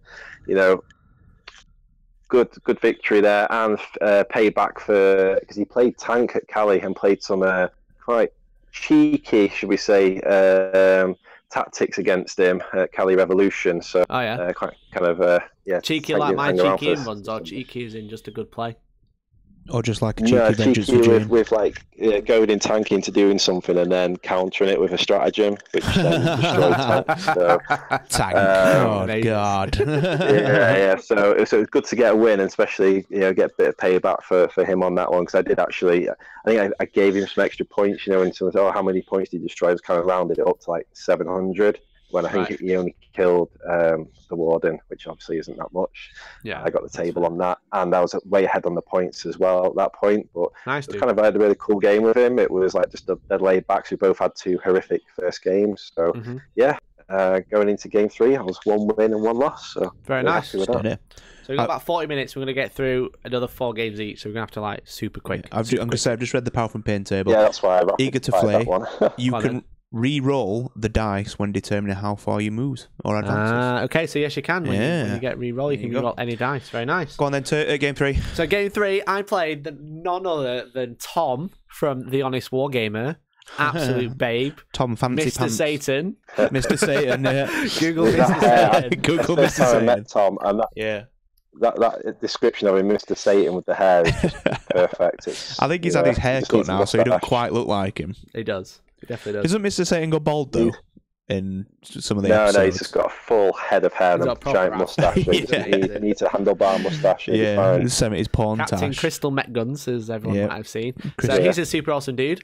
Really, I've played Tom quite a few times. We get on really well. But he was playing orcs. He had like 120 orc boys. Daniel, what are you rattling for? You eating snacks? Me and a snack. Don't, because I want some. What mission was it? It was the mission with a lot of objectives, wasn't it? It was Beachhead. Beachhead, yeah, it was a 3-1. So it was where you have 3 objectives. You have one in your house, one in the middle, and one in their house. And at the end of each turn, they're worth like 1, 2, 3, and vice versa for the opponent. So he had like 120 orc boys. He had 2 mech weird boys, 2 big mechs. What's the bike called? Death Killer War Tribe. Death Killer War Tribe. So this is an army that he'd put together the 2 nights before. Yeah. Because he had to. He couldn't use all of these crystal mech guns, which is pretty fun. So I set up first, but let him go first. Thinking was he's gonna have to come to me. There's an objective in the middle. It was search and destroy. So I was like, he's gonna have to come to me, and we score at the end of the battle round. So every time he'll jump on an objective, I'll jump on the objective, kill him, score the point. Didn't go like that. He put a unit of boys in the teleporter and then jumped another unit towards me and killed a back unit of Plague Bearers, which are holding my objective. So I retaliated with my Black Lords, killed all the orcs with the Black Lords and the Demon Prince. And then a unit came down from the teleporter and he moved something onto the objective. So then killed another unit of Plague Bearers. I killed a unit of orcs with the Black Lords again and the Plague Bearers. And then he killed a unit of Plague Bearers. I killed another unit of orcs. And then he scored a point on the middle. So you basically just exchanging kills. Yeah, except he had an extra unit in orcs and I'd run out of Plague Bearers. It was quite funny because he kept jumping and using Warpath and stuff. Yeah, he used that jump on turn 1, and then turn 2 he used it and rolled like a 5/5. Yeah. Which with a weird boy, because you get plus because of every 10 orcs you have around he kept blowing his weird boys up as well. So I know they covered it on theirs. Yeah. So he re-rolled it and rolled the 10 again, which became a 14. So he perils. So I used the demonic possession because I was like, Tom, it's 2d3 then, isn't it? Listen, mate, the warp's mine. I'm Chaos Demons. So you rolled 2d3 rather than 1d3. So his weird boy blew up. Turn 3, did it again. I used the stratagem again.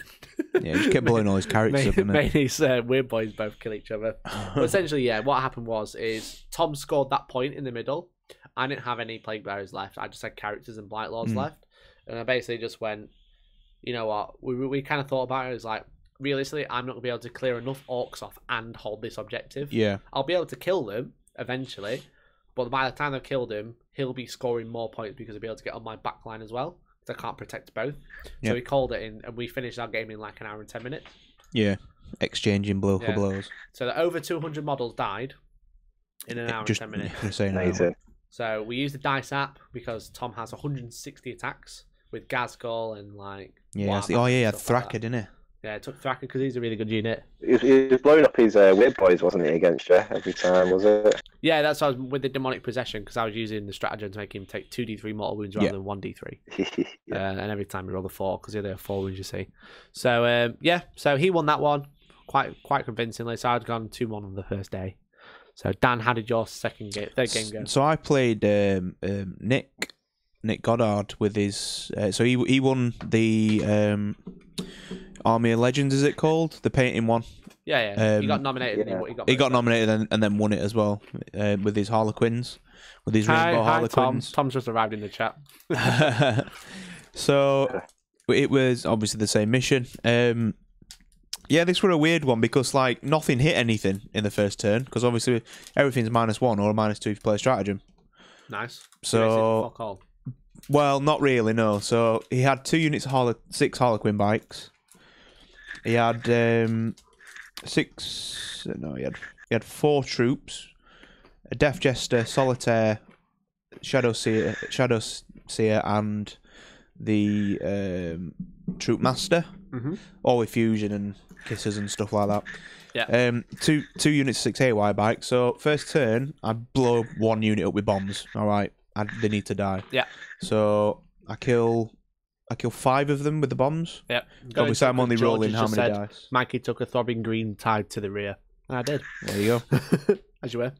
And then the third one flew over the second unit of 6 and killed 2. And then basically, because he went first, shot some haywire at a Venom. I think he didn't kill anything turn 1. Even the haywire didn't do anything. And then, because I was hid behind a building, so nothing could actually shoot my units that he could shoot at.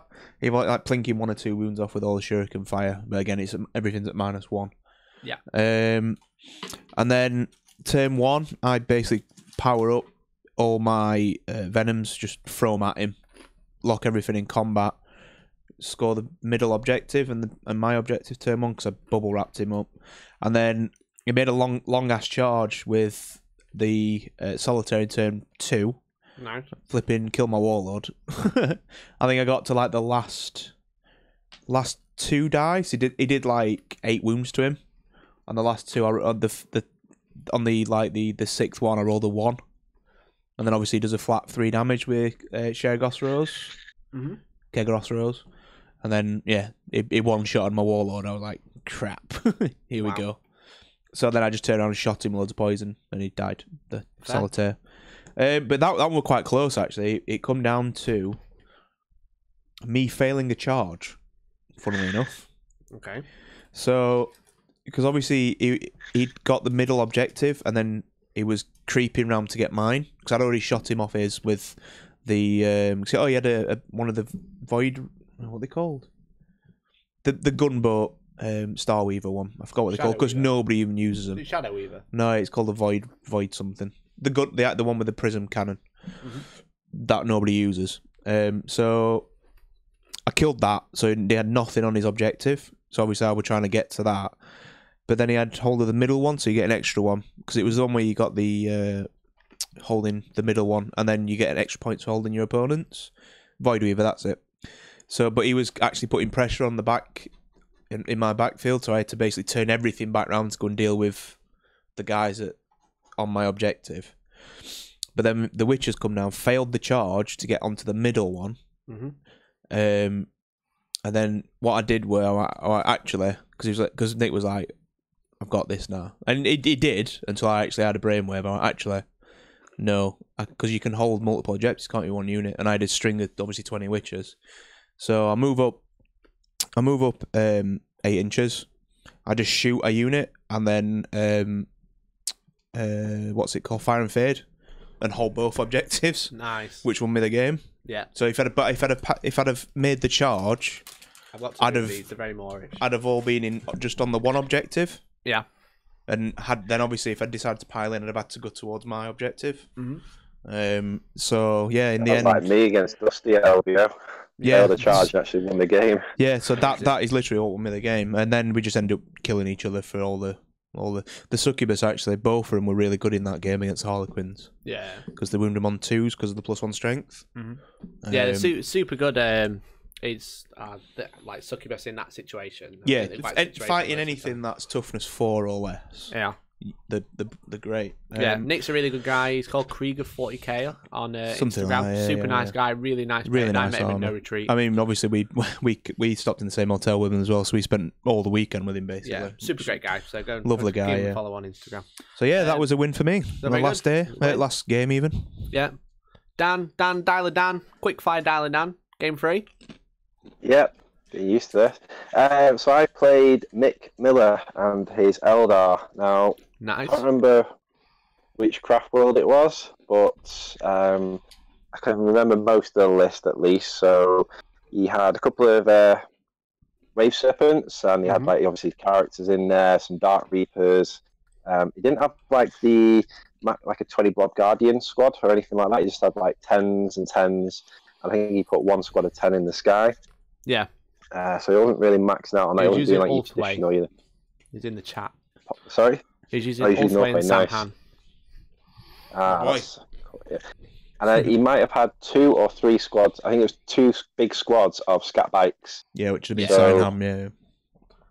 Yeah, and they started on. I think I went first on this one. And I think my mistake on this early on was with obviously Landstrider with the Warden. I got like a really nice like kind of decent movement to get into a good position, but I decided to hold back behind a building and just have not go too close to his stuff. Yeah. Now, I targeted the Wave Serpent with the Reapers in because everyone knows how good Reapers are, hitting on 3s and a lot of damage. Yeah. So I kill one squad of Scat Bites quite easily. Pop a Wave Serpent with the Reapers in. Now, because of where I positioned the Warden, instead of moving it the full distance, he then was able to hide the Reapers behind some terrain, so I couldn't see them, which was a really good play. So they were alive, obviously, going into his turn one, and there was a lot of buildings which he could fire. I don't know if you can fire in fate, but I know he was moving into a building which had no line of, no windows, and then so you can move out, shoot, and then jump back in.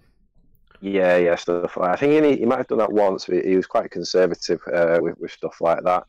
And I think I got the Scat Bikes down to like 1 or 2, and I think they might have ran on morale in the end. So I think I got rid of all the Scat Bikes turn 1. Obviously, the Wave Serpents, 2 Wave Serpents, and all the rest of his stuff still, kind of a lot of units, a lot of troop choices, a lot of objective, obsecking in his army, which was really kind of, to wrap the game up, was the downfall of the Knights. Really, I just couldn't get onto the objectives apart from my own one in the home. But obviously, when he did start moving the Guardians through, they were then able to hold it over the Knights and stuff like that. So the mission kind of got away with me with not just being able to hold the objectives. He's using the Wave Serpents to tag the Hellbrins, which is really good. Obviously, a lot of people do that, which is a good play. I was able to pull out and then shoot them with like the Castellan and destroy them that way, but you're then losing around the shooting and stuff like that, which isn't ideal. Yeah. And then he ran out of CP, and I had both my Hellbrins in a position. He had one squad of Guardians kind of left, and then Eldrad. I had another like kind of Farseer or something tucked behind them. I had the Hellbrins like sniffing, ready to just unload all the Daka in the world on Eldrad, because he's still a difficult character to kill. Yeah, he is. And he got that 3-up involve's amazing. Yeah, he got a CP back and put the 4-up involve on the Guardian, and he rolled hot. He's got some Hellstorm dice, and he was just rolling fours. I had to use all my firepower from the Castellan and all the Scions, and I still didn't kill. Just to kill Guardians? Yeah, the Guardian. Amazing. Yeah, and obviously he's going to pull the ones furthest away from Eldrad and closest to the Hellvrins, and I think both Hellvrins then had to go into the Guardian Bob. That's how bad it was. So, mate. Yeah, just couldn't hold the objectives, and I think he was, even though I destroyed him, and I'm pretty sure I had both Hellvrins left, the Castellan, and a few Scions maybe left.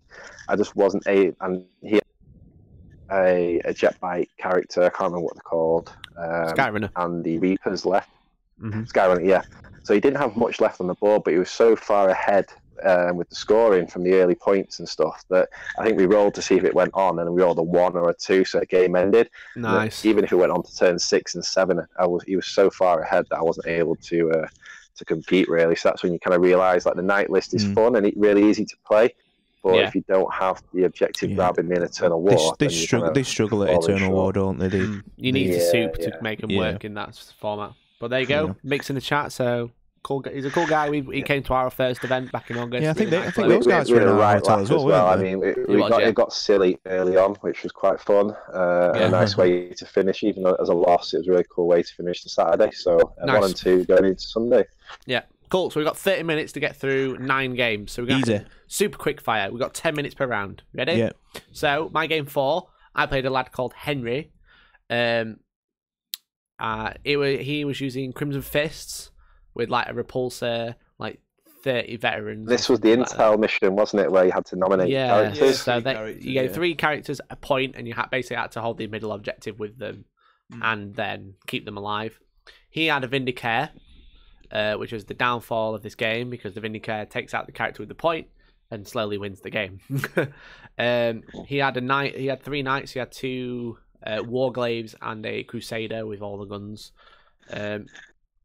It was an interesting game, to say the least, because like I'd already lost the game, so I was kind of like taking it quite casually, which I thought we were at the start of the game, and then it got quite serious, like turn 3. Like it was kind of obvious he was going to take the game. It was still quite close, but it was kind serious. of obvious. What, like you were going to fight?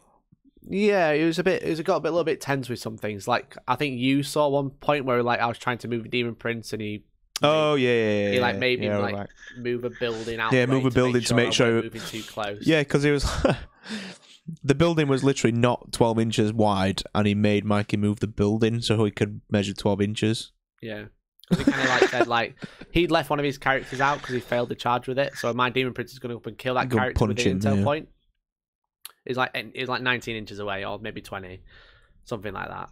And then I said he's 20 inches away, so it's going to be an 8-inch charge. He's like, I'm not sure about that. So I was like, okay, well, we'll move the building then. So we moved the building. I moved it 12. It was 8 inches away. It was an 8-inch charge. So it's kind of like a pointless 10 minutes of my life. But there you go. Whatever. Sometimes these things happen. As I said, like for me, like with like seriousness of games, if you've won all your games, then yeah, take it seriously. But if you dropped one and you kind of like not gonna win the event, do you have to take it seriously anymore? Yeah. Do you have to like be super like mil by mil movements all the time? But there you go. So anyway, what happened was he took out a character early with the Vindicare, obviously. I then tied up the Vindicare so he couldn't shoot again. So he was scoring 1 point. I was holding the middle objective. He was scoring. He had 3 characters alive. I had 2 characters, but I was holding the objective. So he basically drew. He ended up getting Line Breaker and Slay the Warlord, so he won by a point. So I had Line Breaker as well. Yeah. So yeah, fair play. So he looked stressed out at the end of that game. Yeah, he kind of just went a little bit south, like turn 3, which is like never fun for a game, but whatever. Yeah. Never mind. Hopefully we'll be able to have another game. It'll be fun. You know, he seemed like a nice dude. He just got tense. That's all. So, that was my game 4. So your game 4, Dan? I forget. I think he was called Stephen. I'm sorry if that's not his name, but I played a Wraith Knight.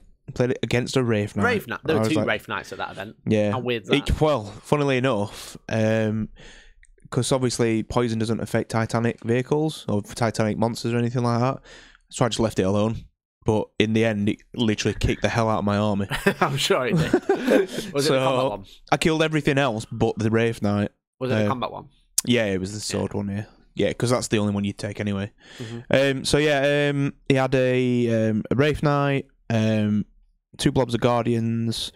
Sorry, a big blob of 20 Guardians, 2 units of Scouts. Yeah. So obviously when you have to kill characters in this one, Scouts are great. Yeah, just block everything. It had 2 characters. He only had 2 Farseers, so he had a battalion and then just a super auxiliary detachment. So you only had 2 characters? Yeah. Right, okay. So you won this one, right? Well, nearly not. It nearly ended a draw, but we'll go on to it. So, so it was search and destroy deployment. Basically, I killed everything but the Wraith Knight, but I killed both his characters turn 1. Nice. Because he brought them too far to try and buff the Wraith Knight up. So I moved 16 inches. So you killed all his intel points. I basically, just jump all the Venoms behind him and shoot both of his Farseers to death. Killed all. He had 2 units of 6 snipers, and killed all of them with the bombs in my movement phase. All right, well, my characters are safe. Doing well as snipers, isn't it? Yeah. And then there were a point where I knew I'd messed up with my movement. I'd left a gap for his Hemlock to just go in and nuke 2 of my characters. Right. But he didn't move, so I was like, so I let him play it out. We played it out. Oh, he had some War Walkers as well, which didn't do a lot. They just got tied up in combat. Yeah. So he had the Guardians of Deep Strike. They come down his turn 2 to try and deal with some Cabalites, where he just kicked to death with Venoms. Oh, he kicked the Venoms to death. Yeah. The War Walkers kept getting locked up by Cabalite Warriors, because he had 2 Bright Lances on him, so they were only killing 1 Cabalite a turn, if that. On Overwatch, so I just kept charging them. Shot the Hemlock down with the Void Ravens. He had a Warp Hunter. I killed that first, because obviously I know what it does. And he had the Night Spinner as well. Right. So a random list. It were good. It were a nice list. It were all a Laytok. But because I know Eldar, I know what to kill first. You killed the right stuff first. You killed all the characters, so killed the snipers. Ran away with points, kill the thing. No, well I didn't. So I was holding. We were each holding an objective each. But my intel points, he went and kicked to death with a Wraith Knight. Right. So I actually only won this game because I had 1 character left, which nearly died because he kept shooting the Venoms I kept hiding him in. Amazing. And yeah, that was it. Oh, well done. It would come down to me holding an intel point, and that only lasted about 45 minutes because I'd killed so much in my first turn. It was like, oh, well, this is the only way I've got to do it. Yeah. But yeah, I told him about his error, and he was like, oh, yeah, shit, I should have done that. Yeah. Dial-A-Dan's angry because you left him with 1 minute to talk about his game. Go for it, Dial-A-Dan. How did you do? Right, rapid. I played a gentleman called Jack, and he had a similar list to Dan's, but without the Void Ravens. He took, I think, 4 Ravagers. Nice. With Dizzy Cannons. And 3. He also had some of the... yeah, going to be 3 Ravagers, not 4. Yeah, 3, sorry, yeah. And he also had some of the deep striking guys with wings and haywire. That Scourges. Not knowing Scourges, that's the one I knew you'd know. And this came down to picking the Vindicare because the objective was out in the open. Yeah. He was able to snipe the characters because he went first. Now it was like bottom of the turn. Able to snipe the characters that are on the intel guys, and obviously not taking any involves is massive, and also making a shed ton of saves on the Helverins to be able to then shoot them and hit venoms and so forth. So really, if I didn't make as many saves, invul saves as I did, he would have probably walked it because he would have been sort of more firepower into the Castellan, but he literally didn't touch the Castellan at all. And another thing as well, I had again a squad of Scions on the board so that they could then wrap the Vindicare, so there's no shooting the Vindicare. And they were in the Bastion, in the lower ground, so you can't see them and they can't see out, but they could get charged. So they end up surviving, I think, 3 rounds of combat with a squad of witches, which was lucky because I think I had to re-roll and make 5 saves on 1 Scion at one point, which was nice, jammy to say the least. Pretty That's jammy. how good I was, how hot I was rolling. Yeah. And then it came, got the Warden into combat, and he had a lot of characters with like sliffs and tanking wounds onto other stuff. And short story.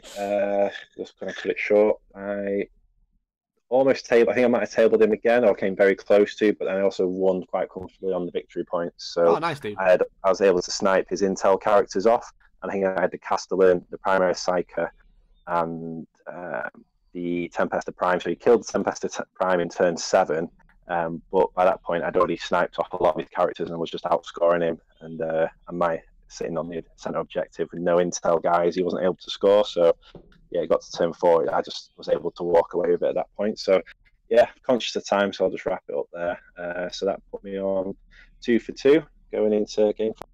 Yeah, George had just asked, was this the game that the guy tried to make up a stratagem, then refused to show the codex?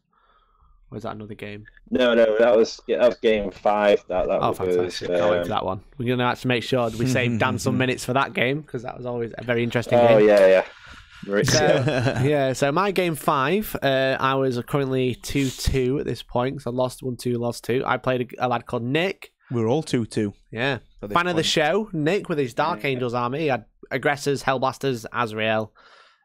Playing the 4 pillars, which is essentially like kill more than hold more. It's ITC. Yeah, this is Hammer and Anvil. This is a game I could never win because the objectives are too far away. Turn 1, and he deployed quite defensively. So I just got shot to crap basically for 4 turns. Fun game though, really nice dude.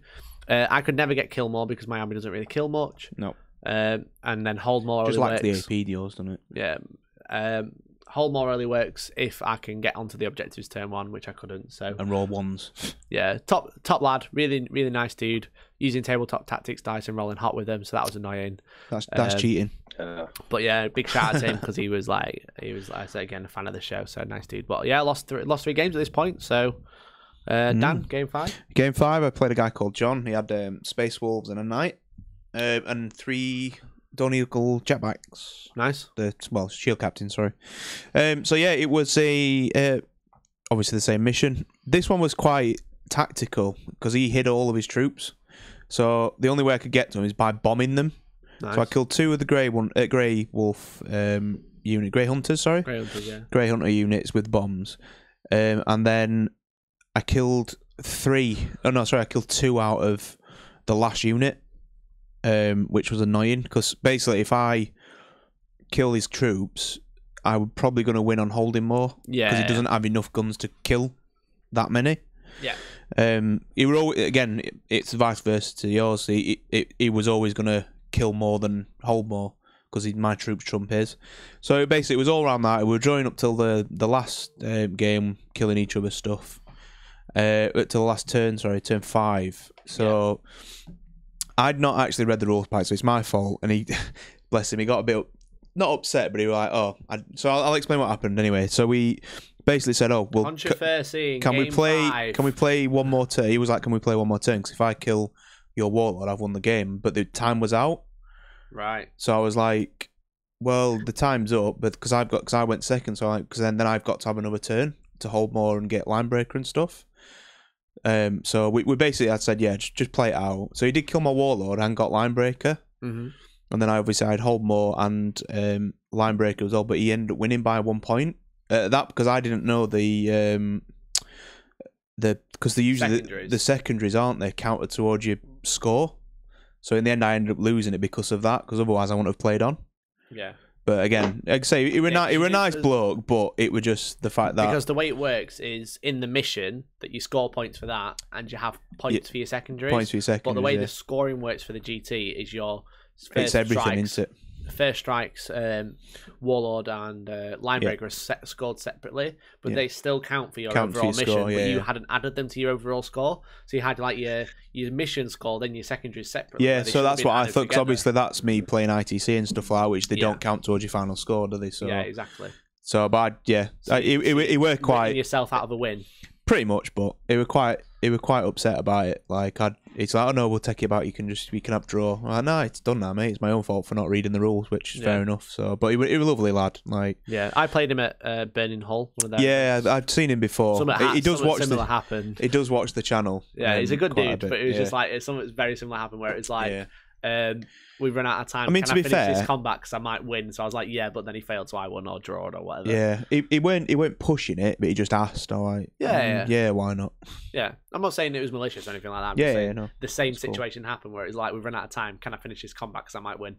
Yeah, because the thing is, it'd have been a draw because he wouldn't have killed anything. Yeah, actually no, I'd have won because I'd have had line breaker and hold more.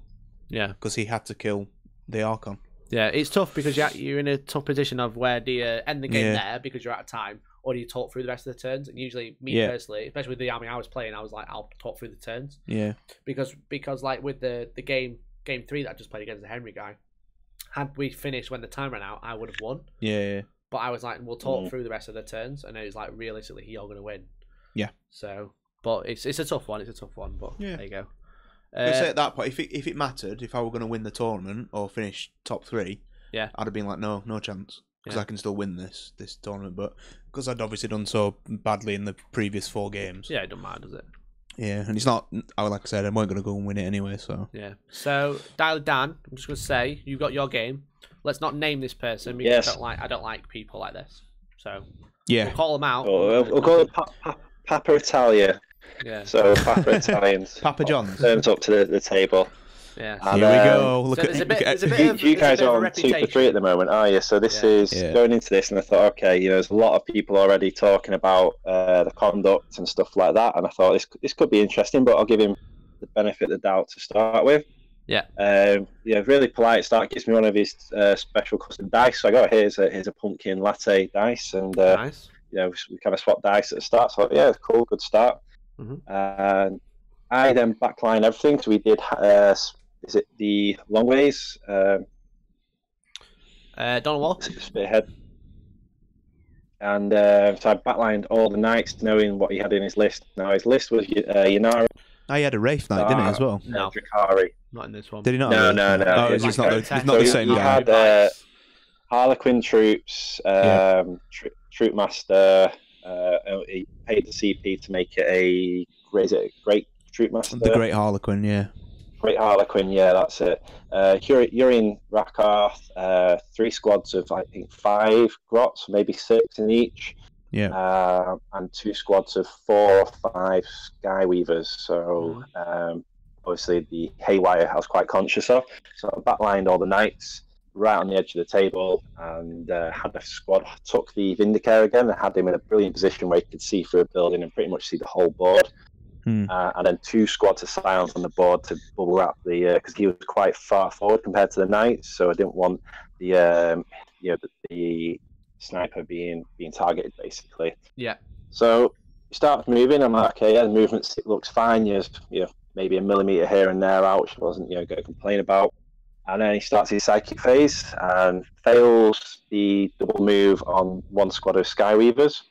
So that doesn't go off, which is fine. He did the CP reroll, said he passed it, then he actually said, no, I've not passed it, so, I don't have to pull him on anything. He then casts Executioner on my squad of Scions up in the building.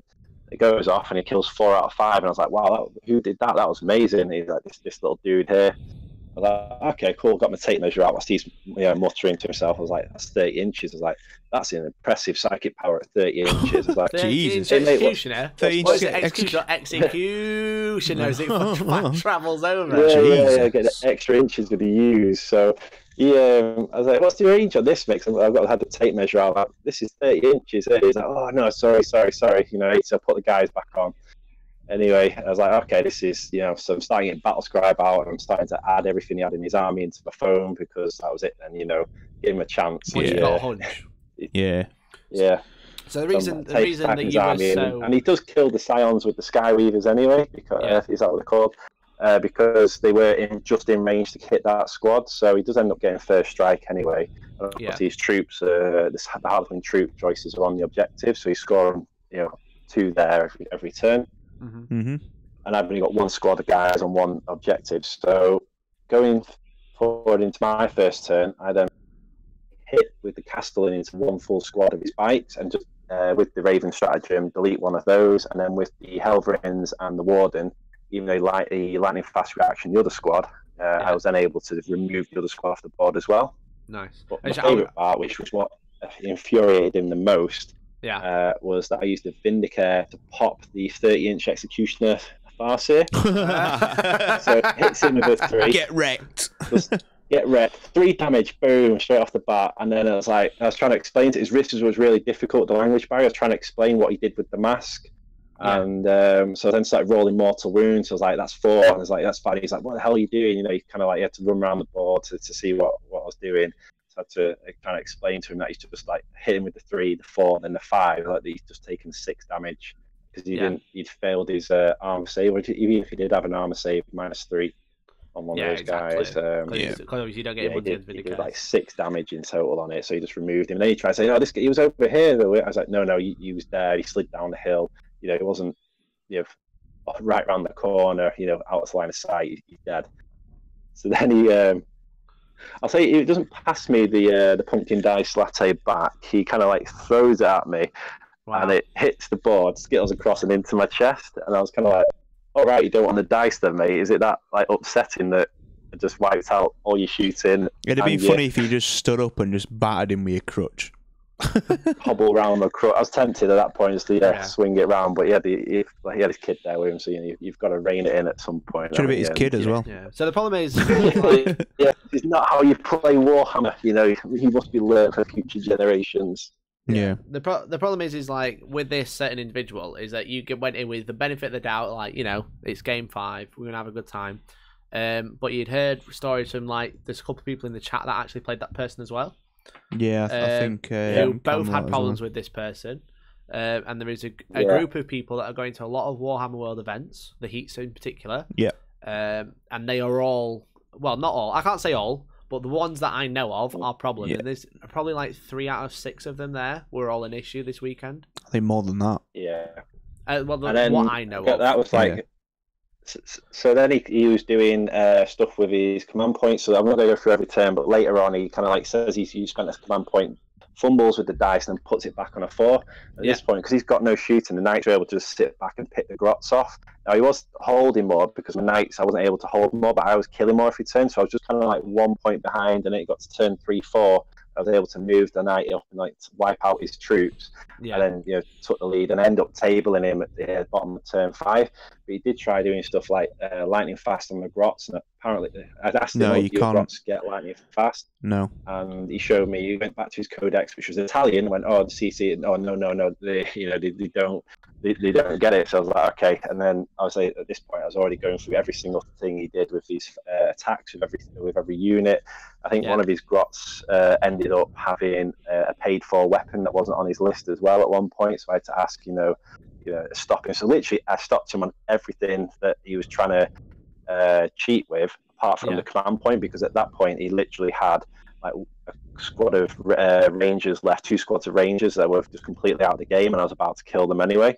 So like, you know, you can have that. You can have a CP if you want. You know, if it means me, you know, just chilling out for this. But it made me walk around the table and like wouldn't help me with movement and stuff like that. It was obviously on the crutches, wasn't ideal. So but that was a win. So that was good. So I was on 3 for 2, which was perfect, and meant I could just really relax and take it easy into game 6. I wasn't bothered if I won or lost that. I was happy to finish the event. You know, I think if you have a shit game like that, you just want a chill game, don't you, towards the end? Yeah.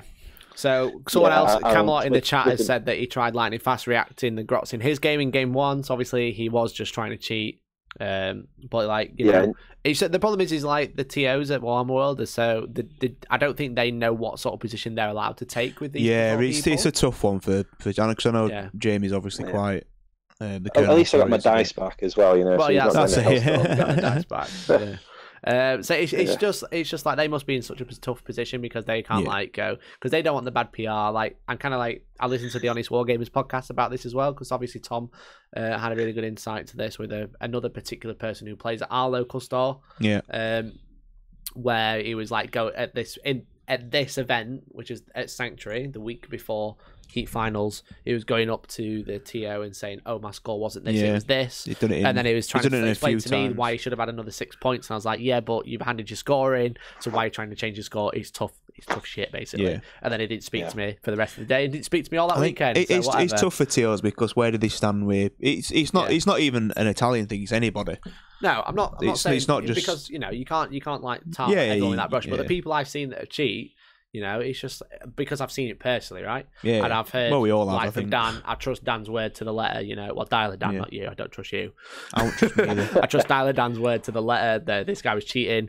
I mean, you cheated as well, so you can get tarred and feathered. Yeah, but I admit to it, you know, I own up. But like trying to change scores and stuff like that is definitely like a different type of cheating than making a mistake in a game, right? Put it this way, there was a lot of controversy over the weekend. But... There was, and there was a lot of this, so we're gonna have to go through game 6 super quick because I need to get this out. Well, Dan, you go through your game 6 because then me and Mikey can quite finish ours together. I'm not finished. Yeah, so I kind of in the mind of. I didn't really mind losing this one, so we kind of had. I played Kieran, who actually ended up, I think, top 10 or something like that, around the top 10 at the end of the tournament. So nice. He had a Castellan and Admech, but he had the crawlers that did the flat 3 damage. If you roll, you know, D6 damage, but it's always 3. So he had 3 of those. The June crawlers. If it's June crawlers, lasers? Yeah, that's the one. Yeah, the 3 damage. And a lot of minimum 3 in it. With the arquebus rifles, a lot of those as well. And this came down to a Castellan off, really. I went first. He actually gave me first turn. Shot the world at the Castellan and left it with a couple of wounds. He then paid the CP to get on his top bracket, shot back at my stuff, and literally, with the June callers as well, obliterated my army, like the knights. And as soon as both knights, big knights, went, I kind of just said, "Look, mate, you know, my knee's really swollen. I'm happy to just give you the win, if you want to call it." After about an hour of having, you know, rolling loads of dice with the Castellans and stuff. So he was like, "Yeah, that's fine." And the game was pretty much going away from me anyway. So I just said, "Look, you know," just called it. Just nipped it in the bud. Your health's more than better than the flipping game, innit? End of the day. Yeah, I had to start thinking of my health at that point because my knee was, you know, getting quite bad after game 5. So I was like, you know what, coming away from this in the position I'm at, 3-3. I was really happy. So lost in that one. Ended the tournament 3 wins, 3 losses. Well done, mate. Well done. So you played top like 19th? Yeah. 27th I came because I got 4 favourite army and 4 favourite game votes. That's 6. So I was probably most happy with that. Well, the 4 favourite game because the army, the knights were lent to me.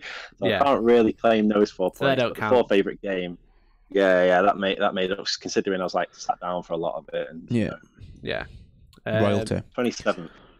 Very good. So game 6, I played. The tradition happened, didn't it? Bed. I played Dan. We played each other. We played each other game 6, and we both categorically told each other we were going to slow play each other in the first turn. So guess what I did? Slow played his ass. He did. He took ages to move his bloody venoms. So this mission was vital intelligence. Yeah. So it's where there's 5 objectives. You roll a dice to start each battle round. Whichever one you roll, you get 2 points for it rather than 1. And every one's worth 1. If you roll a 6, they're all worth 2 for that battle round. So Plague Bearers versus Cabalites. How do you think it went? Well, no, it went all right. The thing was, it was the I think my priority bombing didn't really do a lot. Yeah. What I should have done is actually just you gone. My Blight Lords, didn't you? Tim? Yeah, I thought because they're the things that I could hurt, but you're always gonna have a 2-up save. So if I could get through that, yeah, it'd be a thing. But in hindsight, what I probably should have done is actually drop bombs on your Demon Prince. Yeah. And got rid of Arch Contaminator. Yeah. Because I'm rolling 3 dice from each Void Raven, so technically 9 mortal wounds if they'll go through. Over, help the Blight Lords out, kill a lot of the Venoms, or at least weaken them so the Plague Bearers can finish them off. Yeah, it was a good game, but because it was like, what is it, Vanguard Strike? Vanguard Strike, yeah. And then like turn 1, I just like spread out, and I just went, I'm not gonna let your flyers land, so I'm not even gonna. I'm gonna move forwards, but all the rest of the army is just gonna like spread. Yeah. So I covered half the board with Plague Bearers. It was very funny. Because first turn I just flew over top everything. And I'm like, well, just have to dance around here for a bit. Yeah. And then what was it? But you kept getting all the luck on where the dice was, the 2-point ones, a few times. But then I think was it the Witches that come in from Deep Strike? Oh no, I didn't even Deep Strike them. I just ran them at you. I don't have any guns. Why would you Deep Strike them? they killed 1 unit of Plague Bearers, didn't they, on their own? Yeah. And then my Plague Bearers killed them back. Yeah. And then I summoned a unit of Plague Bearers, put them on my back line. Yeah, I had 1 guy left, and he rolled a 1 to get him back on, and then got back up. Because I think it was like 90 points spare, so I could summon 10 Plague Bearers. Yeah, it's because I'd put 3 Venoms on it, and I needed to get rid of 1 guy. Yeah. And I'd have 1, and they didn't kill him in combat. And then he rolled like, for God's sake. Back. Yeah, then got. So basically, I was conga lining onto pretty much every objective with all the units, which is just horrific. And then rolled it. Although, turn 4. Were it turn 4 where you were trying to block my Witches in for combat for about? You can't do it. And I was like, I'm pretty sure I can. Literally, I spent about half an hour trying to measure these. It's very things. fun. It was fun. It's always a good game between me and you, especially in a tournament. But basically, what happened, like turn 5, I rolled a dice and rolled a 6, rolled the. Yeah, and then I was like, that's it. 5 or something. Yeah. So it was just like GG. I get 10 points at the end of this. In fact, what did that were when what was it? Something blew up, didn't it? Where you saw your Psycho blew up and killed everyone around him. The Demon Prince blew up, and killed everyone around him. Killed everyone, which is amazing. It's really fun. It were a good game. I think you rolled.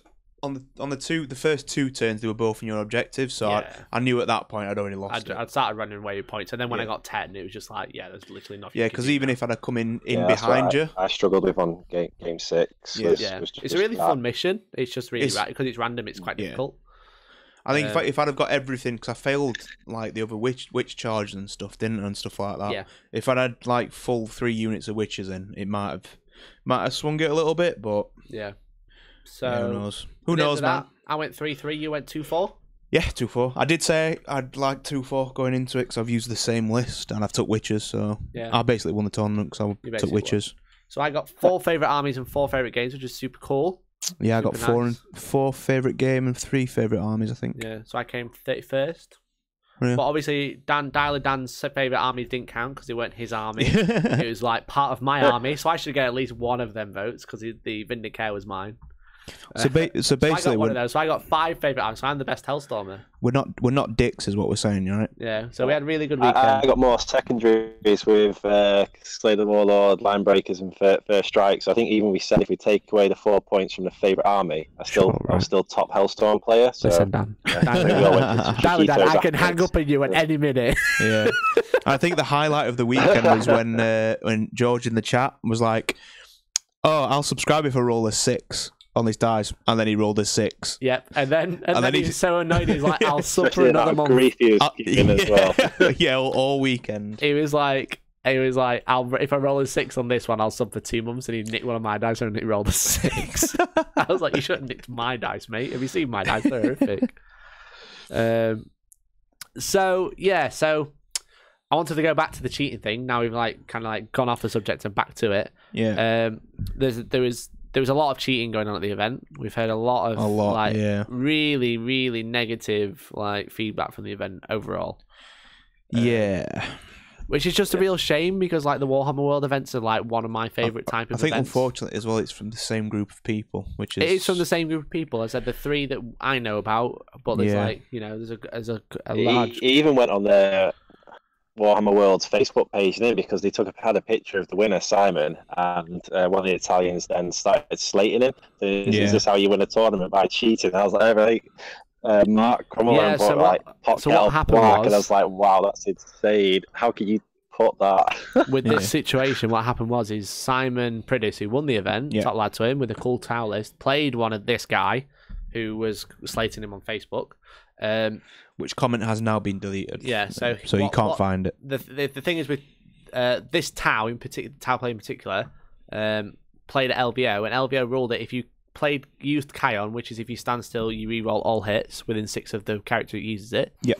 At LVO, you could move units. They didn't benefit from it. Yeah, he's played differently into it. Yeah, they could move. They didn't get the benefit of rerolls, but they could still move. Whereas realistically, in the book, it says you can't move. Yeah, you're not supposed to be able to move. If you're within that range, you have to do it, and it's a start of movement phase. So it's you basically can't, move out they lock of it. anchors and just shoot. Yeah, but at LVO they played it differently. So Simon was playing it like this, and he played Patrick game 2, I think. Shouldn't have said his name. Played this person game 2. Rip. Got him. So played this person game 2. He used it as the LVO style. Which is fair enough, because that's what he plays, isn't it? He plays that more often than... Yeah, then later on found out that that was cheating, so he basically quit the game and said if he's going to win, if he's going to try and win by cheating, I'm not going to play him. And then as he went up to get his trophy, he called him a cheater as he walked past him. Yeah. And then went on Facebook. I think Simon played Lewis and his tout, and what happened was he found out then that because he brought the TO over and decided with the rules as they're written and the non-LVO ruling way of doing it, the normal way. And he was like, he came up to me, he was like, they ruled against me. I don't understand why. And I had to explain to him, look, that was just frontline gaming and their way of doing it for the LVO. It's not the normal way to play that carry on. So he was quite surprised with that, and you could tell from how shocked he was with it. It was just a genuine mistake on his behalf. But to then go out on Facebook and slate the guy was a bit, Yeah, a bit rich from the person it was. Yeah, right. Yeah. I think the thing is it's the same with obviously with a lot of the known cheats nowadays. But yeah, he's a known cheat, and then going out and calling out people. You get a reputation for yourself now, and it's going to follow you about. Yeah, you're not going to get out of it. That he came 4th, lost the top 3 spot by 1 point. Yeah, so that probably didn't help the mood for him either. So, but apparently he was very aggressive in Heat 4, wasn't he? As well when he won Heat 4. So yeah, aggressive, begging for favourite game votes. Supposedly, the score that he handed him wasn't right at the finals. Yeah, because he'd made out he tabled everybody. Yeah, and the only way you get a table is by someone conceding completely. Yeah, or for me, I reckon it's gone along the lines of he's pressured someone into that much they really couldn't be arsed. Yeah, probably. And it's like, and especially like with the way the scorecards work, because you fill them out and then get your opponent to initial them. Yeah. If you leave a box blank because you didn't score, you can just put a tick in. You scribble in it. That's it. Well, that's why I did I only lost 72 points, so I almost gave someone a Mr. Hands after receiving a Mr. Hands game 1. So they say my Papa Italia. I circled the 72 points. I scribbled out areas so he couldn't add any ones or anything to it. And I crossed all the boxes out that he didn't receive. So I made sure that there was no way. It's the way to do it, isn't it? I think when you can openly cheat like that. I think the other thing is as well, the guy he's not a bad player. He's a good player. He doesn't have to cheat. Yeah. I mean, he's a good player. It's just poor decisions trying to win. There's lots of stories about what's coming out. I'm not going to go through every single one. However, sadly, for our events, I'm going to have to ban this person. If he buys a ticket, he'll happily get a refund 5 minutes later, because we just can't deal with that. Like, I'm all for someone cheating in an event, fair enough, but then in the next event, making it very clear that they're not going to do it again. Whereas at this event, he's doing it again. Yeah, I think the worst one was the one that he actually got called out on, which didn't go to a TO, unfortunately. Which I think you saw, didn't you, Dan? The whole dice incident. I didn't see. No, I heard. Okay, fair enough. That he had like 6s pocketed in ruins, and then was seizing by throwing a dice into a ruin and picking up. Supposedly it was spotted, but I don't know much about that. I just know what I've actually seen. So it's a real shame, as Cabalot said, that the main news out of this event is cheating and foul play rather than who's actually won. Which is why the throwing of skulls are better. because there's no like that. It's just you turn up and play with what. Dick what has pulled me out of context. I need to like clarify. Cheating at an event is fair enough if at the next event, you know, you make it actively clear that you're not going to do it again, and you like show that you're sorry. But you shouldn't need to cheat anyway. That's what I mean. If you've made an honest mistake, like obviously Simon did with the thing, because it's two different rule sets, isn't it? Yeah, muddled up. It's people like, you know, and they need to. I spoke to Jamie about it, and James said they need to, you know, justify having that many staff on at a time. Whereas events like Element Games in Caledonia, they have TOs for volunteers TOing, so you get a lot of TOs there that are very well, you know, experienced and have a lot of knowledge in the game and in the tournament scene. So that aspect is quite difficult to judge. But on that flip side, I think they actually had a TO over in that situation, didn't they, with Simon and And supposedly this person was arguing with the TO and he still wasn't getting kicked out, which is just ridiculous. But you look at, like, in regards to the cheating, like, you look at Alex Harrison, right? You know, he got like strung, drawn, and quartered for what happened at the LGT, which was like half of it, at least half of it, was honest mistakes with rules, you know, for the greater good in tanks when they can. And then the Tank. You know, Watergate. Tank's done that. Tank's done that. Back reps, hasn't he? So. Yeah. And then you know, Water Bottle Gate. But then he went onto the LVO, he went onto the stream, game 9 or 15 or whatever it was, and he played the cleanest game that anyone could play, you know, because he's got judges around him. But as a redemption arc, made a mistake, got some things wrong, could be considered cheating, you know. Where's the line drawn at cheating? Nobody really knows. You know, some things are definitely cheating, some things are mistakes. That's but he redeemed himself because he played on stream again and played a very clean game. And I'm all for that. But if you're going to go to 2 events and do the exact it same twice, thing, then you're not about like trying to like redeem yourself. You're about trying to win. With it as well is sometimes it is just misinterpretations of rules, which is fair enough. Everyone does it. Yeah, I mean, we all do it every time we play a game, don't we? Yeah. So that's fine. But I think when it becomes when you've got a reputation for it. Yeah. You know, like as I said, I've called out Alex Harrison in particular because in this situation is he's the Heats is banned from our events because twice, maybe even 3 times I've seen cheats and foul play from this person. That person brings too many points to a lower point level game. Exactly. So I've seen it multiple times. But with Alex, you know, he's redeemed himself and he's coming to our event. He's bought a ticket and he's coming because, you know, I trust him because he's redeemed himself. But with this person, I couldn't trust them because they've done it multiple times. He's staying in my hotel room with Mr. Tank and myself, and he's sharing a bed with me. He likes to sleep naked. And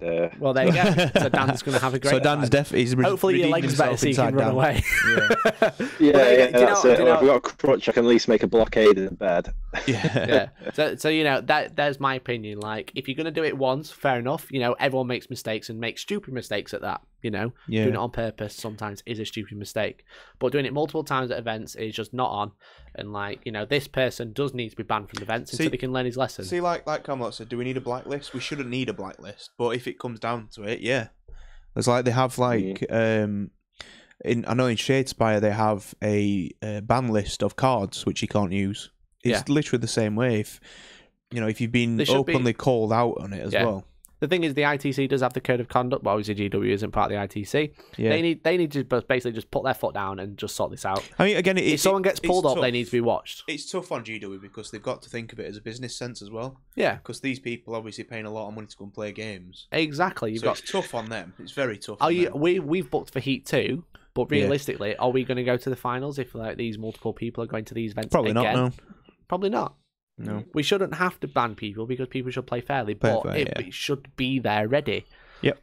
And like, you know, well, they've written it in now, ain't they, in the new rules packs? About... They haven't written off banning. They've written conduct, haven't they? Don't they? Sometimes. Exactly. And I think, like the Honest Wargamer guys said, you know, game 1 for Nikos, you can get some. You know, I know Nikos had a couple of silly, rough games, didn't he? Yeah. A quite competent player who's making things to try and win. And I said this is what I'd consider a stupid mistake because you're trying to win. You're trying to get a foul win, essentially. But it's like what Tom's just said on YouTube. He said, if I went to my first ever tournament and faced that guy, I would be put off the tournaments for life, in my experience. So you think about it, it's like, you're going to have this one person who's cheating all the time coming to events. That's it, they don't give a shit about your opponent. Yeah, you got multiple people coming to these events, but you're just going to drive them away with these type of people, and like GW need to sort it out. Well, Warhammer will need to sort it. You know, I'm not going to pin it down on the team because I think the team who run the events currently don't have that official structure to say this person is a knobhead, we need to kick them out. I don't think that's there. Yeah. It's they make sure people are playing the, you know, the correct rules and stuff like that. You know, so it's not. I'm not blaming the Warhammer World staff. I'm blaming. No, they shouldn't have to. That's the thing. They shouldn't have to police it like they do. But they should. But, yeah. You know, like for our events, we got the ITC code of conduct which we follow. There's a red and yellow card system. Yep. You know, if you do any foul play or you're a bit of a knobhead, you'll get a yellow card. Yeah. Do it again, you'll be out of the event. I think this is the thing for like the people who obviously are known cheats now and stuff. They're making it harder for themselves to play games because people have now got a reason to call them out on stuff. Yeah. Do you know, I mean, Dan, you know Alex personally, don't you? I imagine it after, obviously, Waterball Gate and all that stuff. I bet him playing Warhammer for the next 3 or 4 months were horrendous. Yeah, people everyone's just going to call him out as stuff. Everyone knows who it is. Yeah. And this person in particular, like LVO the year before with the whole thing that happened to Alex Fennell and, you know... and Tony. I can never remember his name. Tony, yeah. Tony Gate, yeah. There's so many controversies by Nick in the final, you know, stuff. It's just it's a shame, but that's the. I think at the end of the day, you're playing with plastic toy soldiers. Yes, fair enough. It's a competition and it's a tournament, and you play to be who's the best player. But are you the best player if you're having to cheat? No, this is the thing with them. You're a cheat. Yeah, exactly. CJ said, do you have any pink cards? We don't have pink cards, but we do have pink slips for Street Hammer, which will be happening at Hellstorm 2. People will be playing outside for pink slips of their armies. If you win, you win the army as well. Yeah. So, but it's a bare knuckle fight, it's not Warhammer. Bear in mind, I am definitely playing inside, not outside. The army. Yeah. But Street Hammer. No, it shouldn't happen, but it does. It shouldn't happen, but it does. Yeah. And it's toy soldiers. It should stop. It should stop. But what again? There's not a lot people can do. If people are going to cheat, they're going to cheat. No, but the thing is what you do is you kick them out of the event. Yeah, maybe. That's what you do. It's not that there's not what you can do. It's you kick them out of the event. Yeah. When you get told if you're cheating, you get told. You tell a TO. The TO says you do that. So you'd only play 2 games then. Pardon? You'd have only played 2 games. You cheated in game 2. No, that's why you have a yellow and a red card system. I'd give you a red card for that. Yeah. I think Dick would have as well. To be fair, first one you get a yellow card. Second one you get a red card. Yeah. Right. And if you get a red card, you get kicked out.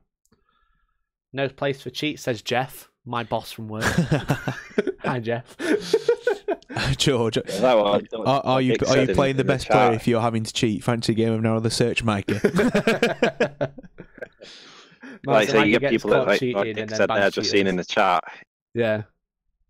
Yeah, it's just like, to go if why would you go to somewhere the way? Yeah, that's it. I think that's why they've written these code of conduct things now, aren't they? Like the publications and the dialogue. Especially has to if anyone be coming in from English. abroad, like but does that from stop Poland cheating? or anyone qualifying from there, it's an expensive do really getting flights and hotels. It stops a degree of cheating. Like all your publications have to be in English, so you're, like say you can't do the thing like that guy did with Dan, even though in the end he did explain and said, oh yeah, it's not legit, but it stops things like that. Same with the one thing they should. I know people like to come and watch people, the mates at events and that. But the one thing I hate is when a posse. Yeah, there's a crew of people sat around one person playing a game. Yeah, it's not good. Because it's sidelining, isn't it? Effectively. Yeah. Especially if these people, which has happened because it was happening in the game. I was supposed to play a certain person. And then realised that the table next to me, the 2 people have already played, so we rolled. Yeah, the Wraith Knight guy. Yeah, I did the same thing the game after. yeah. So I should have played this person. And he had a guy next to him, and he was talking in another language, and no idea what they were saying. They could have been saying, "Oh, don't deploy there, deploy here." But that's it. You shouldn't be able to do that. I don't know what's being said. Who are you playing, that guy or that guy? Yeah. But again, you can't, like you say, you can't brush everyone with the same brush, really, because girlfriends might turn up. I've no idea what about. It's tough. It's tough. Hard to do. Yeah. End of the day, no one should be cheating because it's toy soldiers and it's a flipping game. It's bloody Warhammer, right? It's a hobby. It's a game. It's not like football where I don't know Thierry Henry slaps a ball in to knock Ireland out, which costs people a lot of money. Yeah. It's not like that. It's you win in a plastic cup. But we've overran by 20 minutes. Be right. Having a rant about cheating. Well, those guys Dutch, One was called CJ, one was called Denny, and one was called Dick. And Martin as well. There you go. That was our review of Warhammer World's Grand Tournament Finals. Basic review is we had some fun games. We had some dodgy players who played us. Thankfully, we didn't have to play any of them. Apart from except for Dial Dan, who was a top Hellstorm player because he took out one of the you just celebrated then and hurt yourself? He sniped him with his Vindicare from 40 inches away. So overall, they need to sort out their staff. They need to give them the powers to kick people out of events and generally be... Or just a shotgun. Do us all a favour. And on that bombshell, thank you very much for listening, guys. If you enjoy, thank you for listening live. If you did enjoy it, you can listen to us live every 2 weeks on a Wednesday. It's a bit muddled up in it at the moment. It is a little bit muddled up, but because we are next live on Friday the 29th at 8 o'clock GMT +1, streaming Game 1 of the Gibraltar GT. And we'll be streaming 6 games over the weekend, Friday, Saturday, and Sunday. So we're live all that weekend. So make sure you do check it in. I'll be posting it all about on Instagram, on Facebook, and Twitter, and all that rubbish. Bearing in mind, I still have Twitter beef with Camelot96 because we didn't settle the beef. Our beef should be settled. Yeah, beef. And then the week after, we have our own event, which hopefully will be streamed. We are still sorting that out. Yeah. But that's the end. So thank you very much for listening, everyone. Yeah, I need to get painting on that. Yeah, I need to go paint. If you'd like to support the podcast, you can subscribe to Twitch, you can join on YouTube, you can subscribe and share it with your friends. Please or you can subscribe to Hellstorm Premium, which is £4 a month or $3.99 a month. You get extra bat reps, which is one hopefully coming out tomorrow now. Orcs versus Bealtan on Premium. So you support the podcast directly, you support the channel directly, and also you get more videos for it. I reckon you should get people to roll a 6, like film a disclaimer saying, if I roll a 6, I will sub to Hellstorm Wargaming, and then roll the 6 and send it in to you.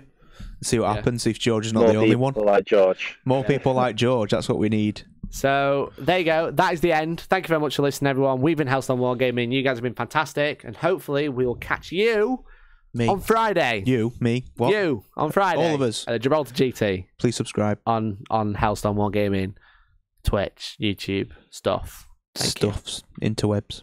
Okay, that's the end of the podcast. We're going to go host someone. Who's online? Who shall we host? Let's host Rob. Let's go to Rob. He goes offline in like 10 minutes, but shall we host him anyway? Let's host him anyway, because it'll keep him online for longer. We're going to host Rob, so thank you very much for listening, and we'll catch you in the next one. The next one.